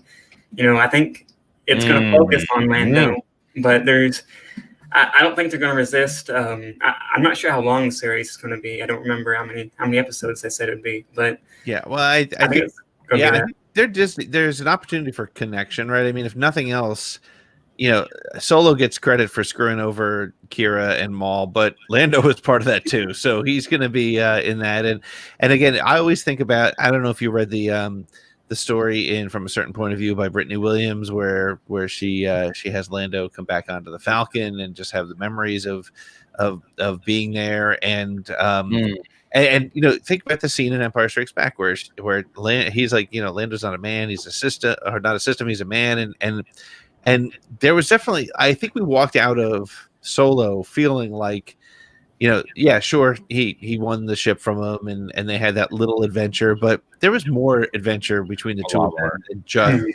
just the two that we saw. Not even the 1.5 we saw. Well, Lando goes on to buy a mining facility. I mean, the guy had to make the money at some point. Pete, I want to do something before here's the deal. I'm going to call this the first time on streaming Star Wars call-in show. I want to bring in Nick Milky. I'm bringing him back. You bringing him back? Yeah, and this is literally an audition. Is this a beard off? This is an audition between Saber and Milky, and just to see like if they're just going to take our jobs. So This is I like to have these two guys actually talking together, and then we'll just sit back and then comment in the chat. Yep, here we go. Oh man, well, wow. I mean, here we are. I mean, I like where we're heading with the idea of the connections with Lando, the connections with a Make Solo 2 happen. I think you're exactly on the right track. How do you have those characters without, how do you have Lando without Han and Chewie and Kira? Like, there's so much that goes into that. There's so many connective tissue points. We want, again, whatever it is that, what if we get Enfys Nest? What if we get those beginning parts of the rebellion? Like, there's so much that could be mined from that, and that's the story. We have a friend that was on our show several months back. We did an Empire Strikes Back 40th anniversary episode, and he's a hardcore Lando guy. So, like, that's why we had him on. Lando, Empire, it's the whole deal. And when I texted him the graphic last night, which, first of all, the graphic was beautiful. Like, just the graphic alone sold me on the series. Like, that little bit, I didn't need to know anything else. But he texted me after I sent it to him. He said, if the show is not Billy D. Williams sitting around a sabacc table telling stories that flash back to Donald Glover, what are we even doing here? Like, let's bring both of those things together. It's like the Young Indiana Jones Chronicles, and I think at one point they tried to get close to something like that. I mean, there's so many places. All right. Audition over. That's enough. That's enough, Mr. Milky. We get that you're very good at what you do. All right. Part of the will. Hey, come on. What do we got? Pete, I want you to flex it up, Pete. Look. Pete. We're on top. See, look at the screen. It's Pete and I. We're high ground. We have the high ground. It's over, Anakin. All right. No, I'm just kidding. You were my brother. I want to say old guys versus young guys, but I'm in the 3/4 of this group. That's the old guys. So I love it so much. Look, listen to me. Look, I'm looking at the camera. You can't tell because of my sweet shades. They are sweet. This is why we love our community so much. Look, Pete and I left. We just left our own show. You did. Left our own show. And Mr. Podcast of the Wills, Mr. Nick Milky, the freaking Obi-Wan genius, just came in and ran. I love it so much. You guys, I'm going to say, look at him. He's just down there like, guys, I haven't even talked yet. I didn't even get, as a good podcaster, I didn't even give him room and space. He didn't. Which is why you failed the audition. Hold on. He's not even talking right. But if you just look at him, he's just like, I still know more than you do. And it's true. I guarantee it. Oh, you guys are the best. I can't even express how much we appreciate everyone. You know, we're just hanging out tonight. It's really like buddies, right? It's so much fun. Yeah. Any last words from you two while I have you? Yeah, Saber, you have to go because you know, Obi-Wan Milky just stepped all over you. So let's do this. Well, I do want to say I do appreciate everything you guys do and all the content you put out. It's brings people together, and so we do appreciate all the hard work that goes in behind the scenes and putting stuff like this together. And audition's going good for this kid. Yeah, thank you for that. And I just think, you know, it's going to be a formula since Star Wars is so big now. It's the length and breadth of it is so big. They can use that formula of connecting established characters, like in a series like Lando, and while creating maybe a couple new characters and then keep them established with some people that we're familiar with. I think that's a formula that they're going to use throughout these new series that we're going to have. And I think it's going to work. I'm excited for the future of Star Wars. Dude, we appreciate you so much, guys. Nick and Saber. We got your name last time and I forgot it, so it's my bad. But I mean, I just read what's on the screen. That's how pro I am. I'm like, give me the prompter and I'll just continue to read it. But thank you so much. Pete, do you have a creative way of kicking these guys out? I could. Oh, there you go. Oh, there it is. Oh, you're gonna Kylo them out? Oh man, they might leave on their own. Oh yeah. Oh, so Nick and Pete are gonna throw fits and Saber. Oh, Nick's gone. Nick. Oh, and you're gonna other way, and Saber's gone. Oh, wait, Nick's back. Oh, who knew the force worked this way? All right, see you guys. We're gonna have to work on that, Mr. Fletz. All right. Before we wrap this up, and we appreciate you guys so much. This has been a freaking blast. So much fun. It's just a hangout for all of us, and really for our Pete and I and the entire network. We just want to say thank you.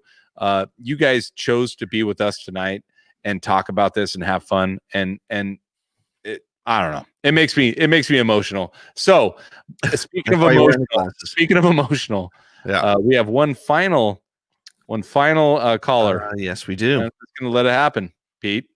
Let's hope for the best. I don't know if this is an audition or if this is just us. Here he is, and boom. Hi, everybody. Harry Carey Jr. here. I'm so happy to be a part of this network. It's actually not bad. How's everybody doing? We're good, man. We're excited. It's a great time to be a Star Wars fan. Was Scotty born? Who the hell is this too late? guy? Yeah, Who the hell is this guy? Oh, look at who's this guy. Hello. Speaking of Harry, Let's silence the other two real quick. Hey, fella, do you want to talk about the Star War? I can't hear your audio. Well, I'll tell you more about this game we call Sabak. Me and my friends, we love to play Sabak. I'm talking people of all color. Anywhere between a Zabrak to a Rhodian. We play Sabak all night. Mr. Carey, have you had your medication tonight? Is that my grandson? I'm Harry Carey Jr. How are y'all doing tonight, boys? Harry Carey, we're doing great. And Andy is muted for some reason. Is Andy back? He's there, but he's muted I'm here. according to the Oh, there he is. I can hear I'm here. Andy. Hello, Mr. Carey, we Harry can hear Carey. Andy. Hello, Andy. How are you doing tonight, Andy? Did you I'm find your well. toys that went missing? I'm sorry. I need to say that Scotty has the most robust collection of sunglasses of anybody I know. I used to be a sunglass salesman. Yeah, he did. Look who else has joined. Have you guys been talking Star Wars? I'm gonna leave now. We haven't. Oh, we lost Carrie. And we have Jerry the Canon Wi-Fi guy. Yeah, we can't hear you, dude. What's up? All right, boys, hang on. Hold on. Okay, let's just bring this back. All right, Andrew. All right, hang on. You guys stay in the background. We'll get to you. Don't go anywhere. Don't you worry. But things are going awry. Andy. Hi, Thank Andy. God. Thank God you're here. Tell me, there was. I'd like real quickly. Have you guys been talking about today's episode of The Mandalorian? All right, dude. I'm about to put you out too. Okay, because there was right at the very, very beginning when they're walking through the scrapyard where there was a shot that reminded me of something that I own. Ooh. Oh, those are TIE Fighter lids. Yeah. Are you selling And- TIE Fighter and lids? windshield. It does look like crack TIE Fighter lids. Like he's like, hey man, hey, psst, over here. You want to buy some Here. TIE Fighter lids? I get some lids. No, but like as a collector, I can appreciate having those doors all stacked up on top of So each other. you looked at that junkyard as like a collector's haven. You're like, oh my gosh. I could flip a few of those. Yeah, Do you know the street value of that mound? So this was my favorite episode of the season. Whoa. It took an hour and 57 minutes, but we have a hot take. Go for it. Tell me why, man. I can't say I totally disagree, but I do, but I want to hear why. So here's why. And some of this I understand too that last week's episode was not one of my favorites. I had some real concerns with it.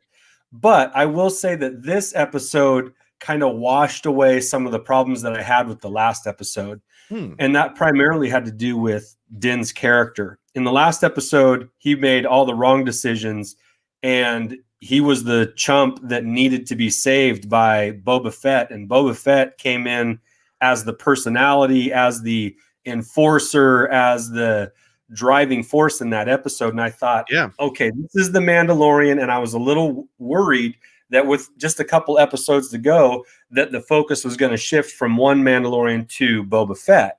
And on the one hand, I loved every second of Boba Fett, but I was a little worried about Din, that he might get kind of lost in the personality and of the fervor of Boba Fett coming back. So, this episode, go ahead, Pete. No, I was going to say, we mentioned earlier that it was interesting that Boba did take a back seat. He was sort of the wheelman. And do you think that has something to do with what you're saying there? The point that he was becoming a little bit too much of a figure out front. Well, I think they just had to establish him as somebody on their side, as well as somebody that needed to be reckoned with, right? You couldn't casually take Boba and Fennec. They were serious, and that established them as serious business. And so they were still serious business in this episode, except that it was Din who kicked butt. It was Din who gave the speech at the end on the hologram, like Wyatt Earp and Tombstone. You tell him hell coming with you, that kind of thing. And so the focus is back on the main character. Like, you can argue who the main character is between Grogu and Mandalorian, but it's Din. So Din that is was the main character. That was your frustration then with the last episode? That was your frustration. Like, you're voicing it right now. Like, because we put an end cap on it, or at least another addition to the end. Your main frustration, because you did have a hard time kind of vocalizing it as far as what you meant, but your ultimate frustration was that Din's felt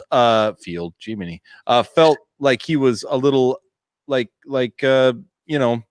he was cut down a bit. He was, I wanted to say a different word, but I won't. I know what you mean. And it was, because he made all the, and I understand you can't make all of your characters flawless, right? So I just felt like that they made Din look like the fool instead of just weak because he was panicked, because he was concerned about Grogu. He didn't grab his backpack. And I mean, this is just one of a few things. I also was kind of annoyed, like, well, why would they blow up the Razor Crest but not Slave One? They're like pretty close to each other. Where did Boba get the rocket? Because he didn't have a rocket in the backpack when Din picked up the gear. So it's like, just little things like that. There was just enough of them that I was just kind of annoyed. I liked the episode where they included Fennec and Boba.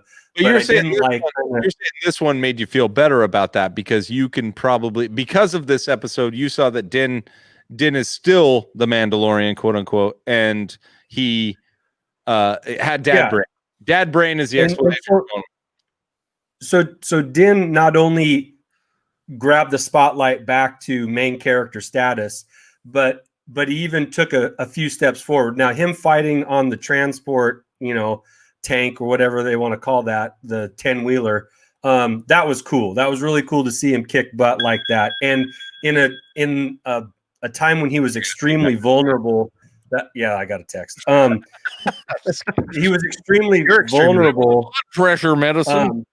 What? Because he had no helmet, he had no Beskar, he was figuratively and literally naked, and he was weighing out, like, in this goes to Bill Burr's character's speech about, when shit's going down, that's when you really prioritize what's important.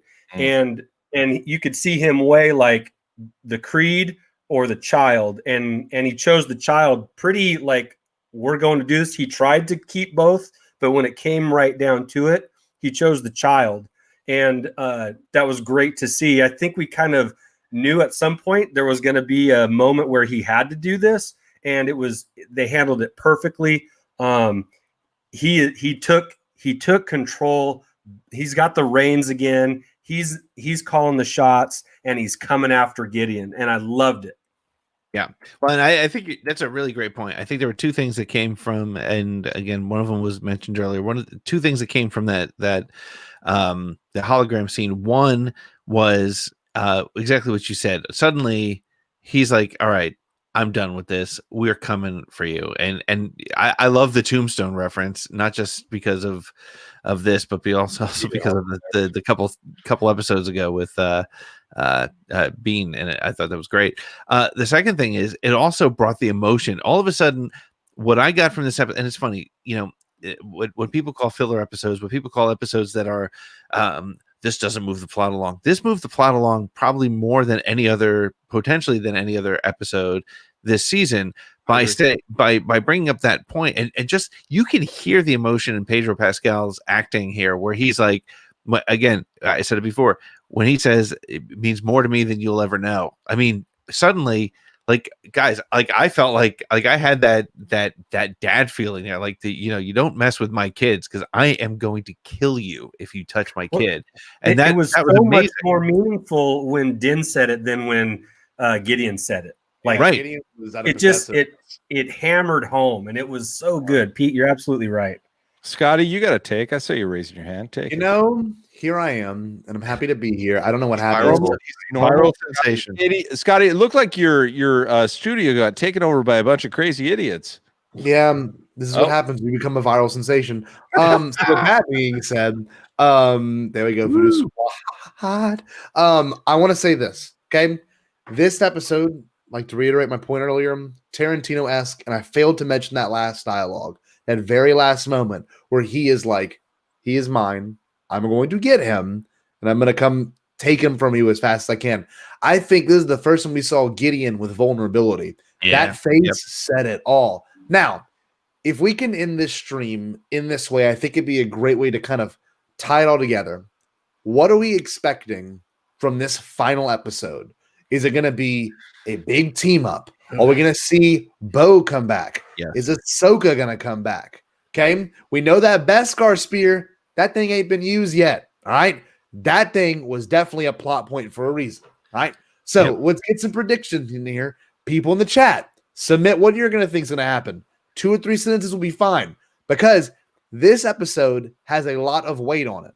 We've seen this entire season, Din's Mandalorian creed being challenged. So I'm really eager to see, will he like at one point have the helmet knocked off, or is he gonna call, I'm gonna freak out if he says, I want my son back. I think everyone's gonna lose their mind. So like I'm really, maybe I don't know if Let me throw this Andy. Let me throw in Andy. You had a good point about that final comment. You compared it to kind of like that is the heroes, especially in kind of I'm going to get my property back, my kid back. We talked about this today.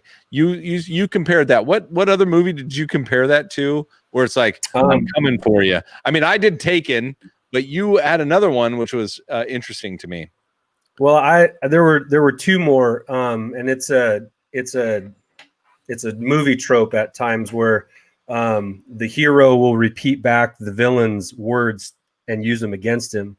Right. And the first thought was Lena Headey's character in 300 when right before she thrusts a sword into the senator, she says,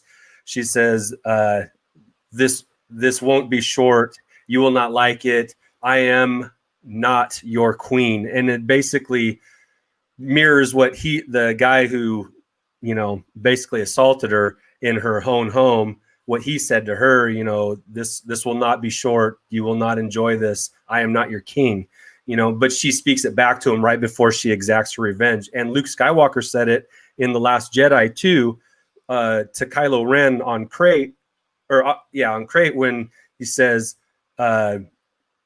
today the resistance dies, the war is over, and when I kill you, you will be the last Jedi. And that's when Luke says every word in that sentence is wrong. And then he goes on to say, today the resistance is reborn, the war is just beginning, and I will not be the last Jedi. And so it's just like, it's a goosebump kind of a moment thing. And that once those words get spoken, it's about to get it on. And that's what I love about this. Now, as far as my prediction goes, you're not going to like this, but they don't get Grogu back. At least they don't get him back yet. They're going to end the season with it up in the air. And I don't think it's going to end well for Grogu, but we won't know that until next season. But we're not going to get him back yet. We're gonna leave it with some anxiousness at the big team up. So you're saying they gave us just a full season and a half plus of cute, and now they're about to just break our hearts? Well, I think we're going to see him like either strapped to the table and they're drawing his blood or whatever, and that's how we're going to see him. That's going to be like the last picture. He's going to be hooked up to machines, and they're using him for the purpose of which they intended him for.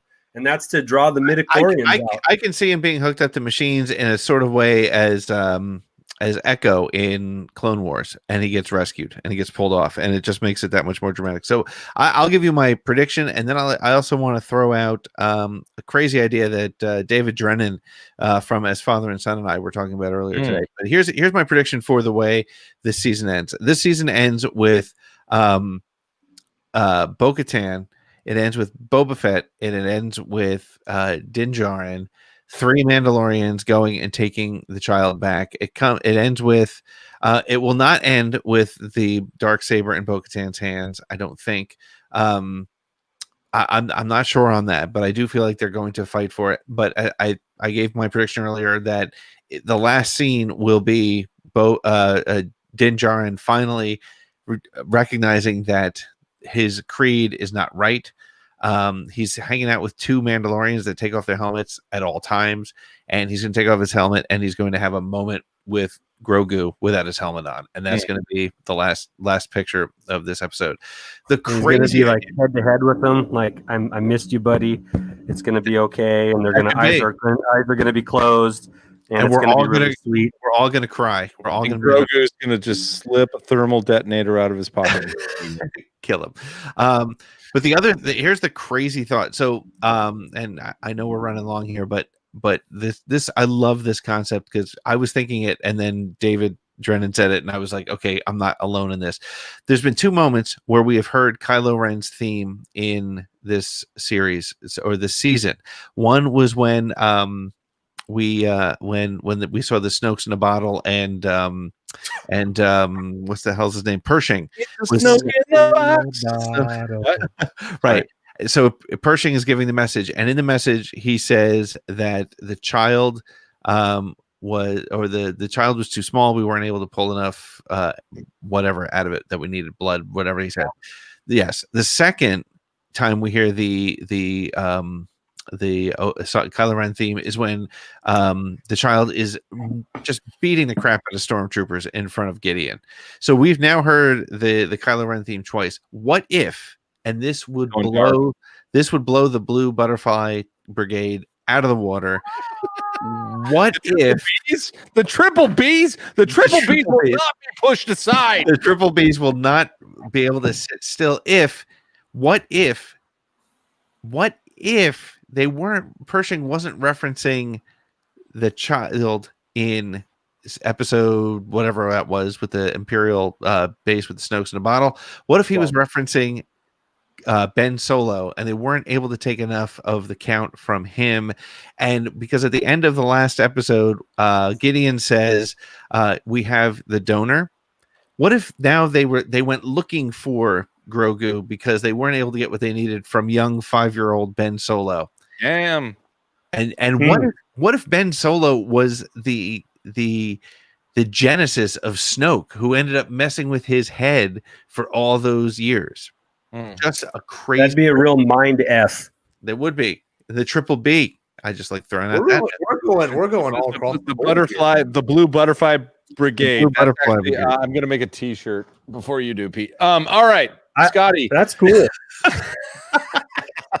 Oh, it's done. Oh, and I pulled it down. What's up, Scotty?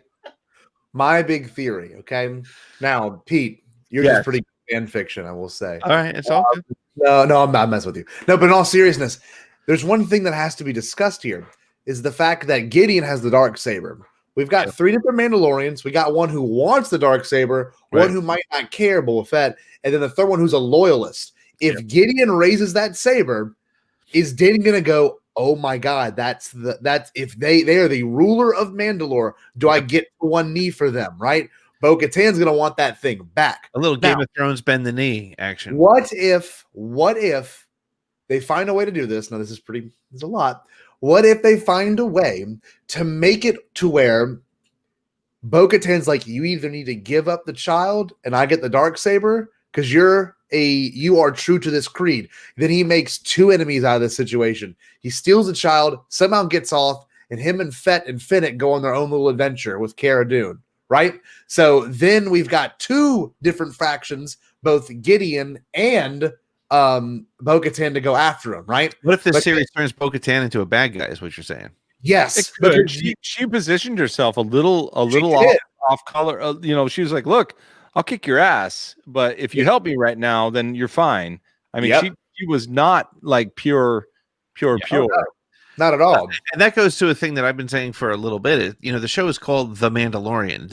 It could conceivably be the story of the man who becomes the Mandalore, the man, and all the things that he has to go through to get that. And Grogu could be, to Andy's point, just a cog in the wheel, a piece of the action, a piece of the thing that helps him learn how to do what he needs to do to become a better leader of Mandalore. He might have to defeat Bo-Katan. What if Boba Fett sits at his side as the leaders of Mandalore?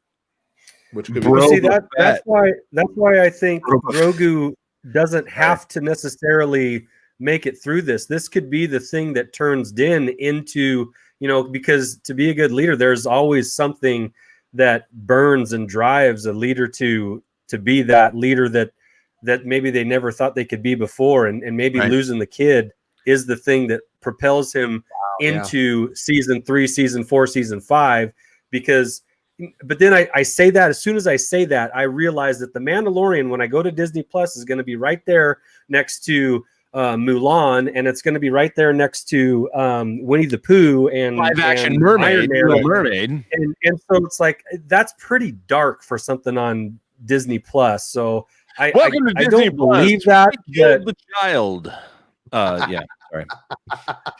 Sorry. That's what Bob Iger did not accept that tagline when I sent it to him. But really? No. He's like, actually, he did. He's like, I don't care. I'm out. I think it's a huge thing to bring up that right now we do not know where this show is going. We have no idea. And I think that's so important. And I think it's one thing you can really say is that this show has been the most unexpected thing, I guess you would say, since Empire Strikes Back. Like, everything has been unexpected, right? Like, I was at the panel when they dropped all this stuff. They never mentioned Grogu. They only mentioned he's a bounty hunter that gets to go on this crazy mission to find a bounty. That's the only thing they dropped. And every day since that panel, and I saw the 15 minutes of exclusive footage that showed nothing, apparently. And here we are now, almost 2 years later, and we are in awe of this show every week. Right. 2 years later, we are headed into the season 2 finale, and literally anything can happen. Yeah, Andy's trying to compare his skills. I know, Josh. What would be the most predictable outcome? Most predictable outcome is they go, they rescue the child, they leave, and I don't want that. I mean, like, look, okay, so let's be story creators. Let's be story creators. There's a conflict between Gideon and the Mando, and they're marching through the light cruiser, and the slave somehow attacks it, and then they meet in the room next to the prison, and the child's in the background, and he beats down Gideon, and then he saves the child. We don't want any of that. That's bullshit. Right. So I think there's got to, that's not what I want. Did you guys? I really enjoyed the first. That was annoying. The first 4 minutes music had like a Mandalorian done by Trent Reznor kind of feel to it. Yeah, I liked it. Yeah. I want to steal your baby. Yoda. I loved it. Yeah. All right, I got to go, guys. Great show tonight. Thanks. We're out. We're gonna force. Can we force? Don't you leave yourself. All right. And we got Scotty. You can help. All right, here we go. Big force push for Andy. He's strong with the force. So we got to use it all. Here we go. He's out of here. He was toast. Actually, he's weaker than I thought. All right, Scotty, we're going to do the same thing to you. We've got to wrap this up. Thank you so much for joining us. We got a big banner of your face. There it goes. Sensation. Nick's still in the back. I want to say bye to Nick too. God damn, it's just Obi-Wan Kenobi. Every Nick is so every time. I'm so glad Nick's not. I just love Nick. He's with us, and he's just not. You just would wear more brown. We would have issues.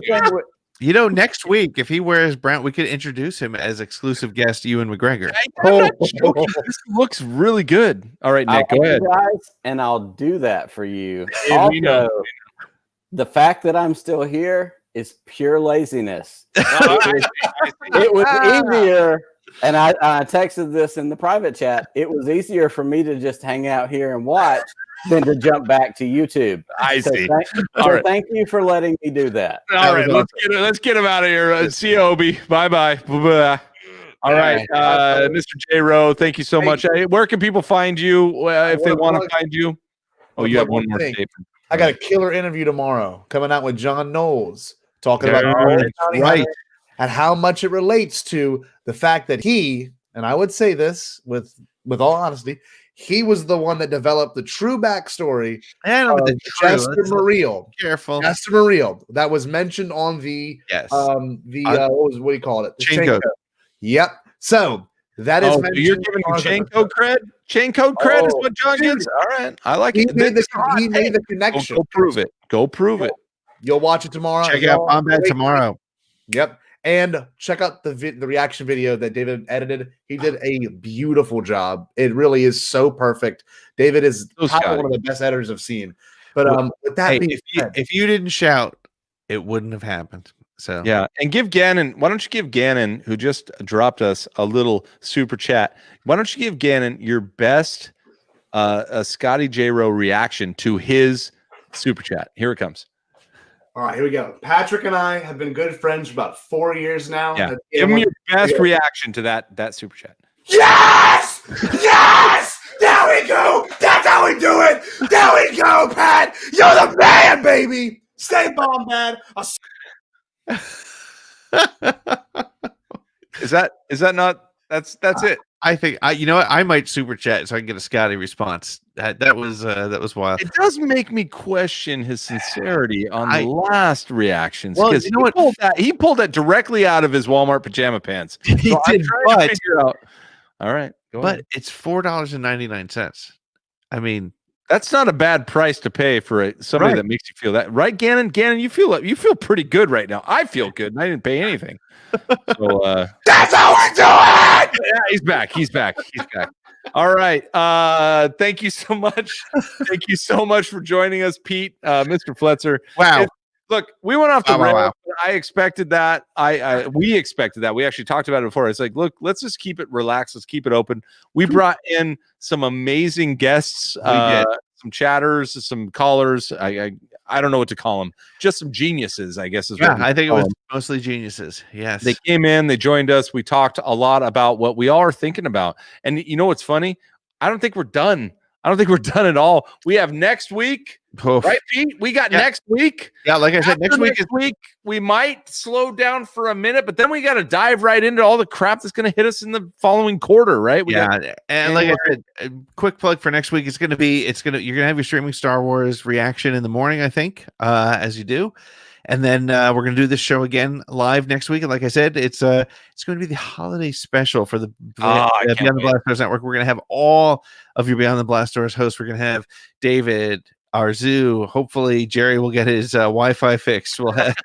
I love Jerry. Wow, without a doubt, one of my favorite people on the planet.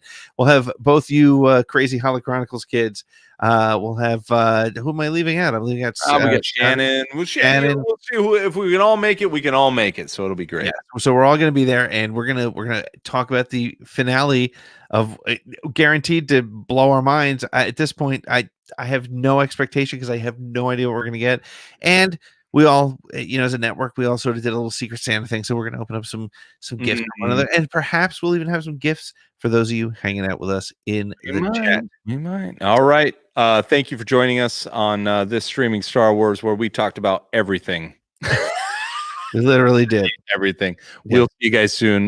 May the Force be with you and all those things.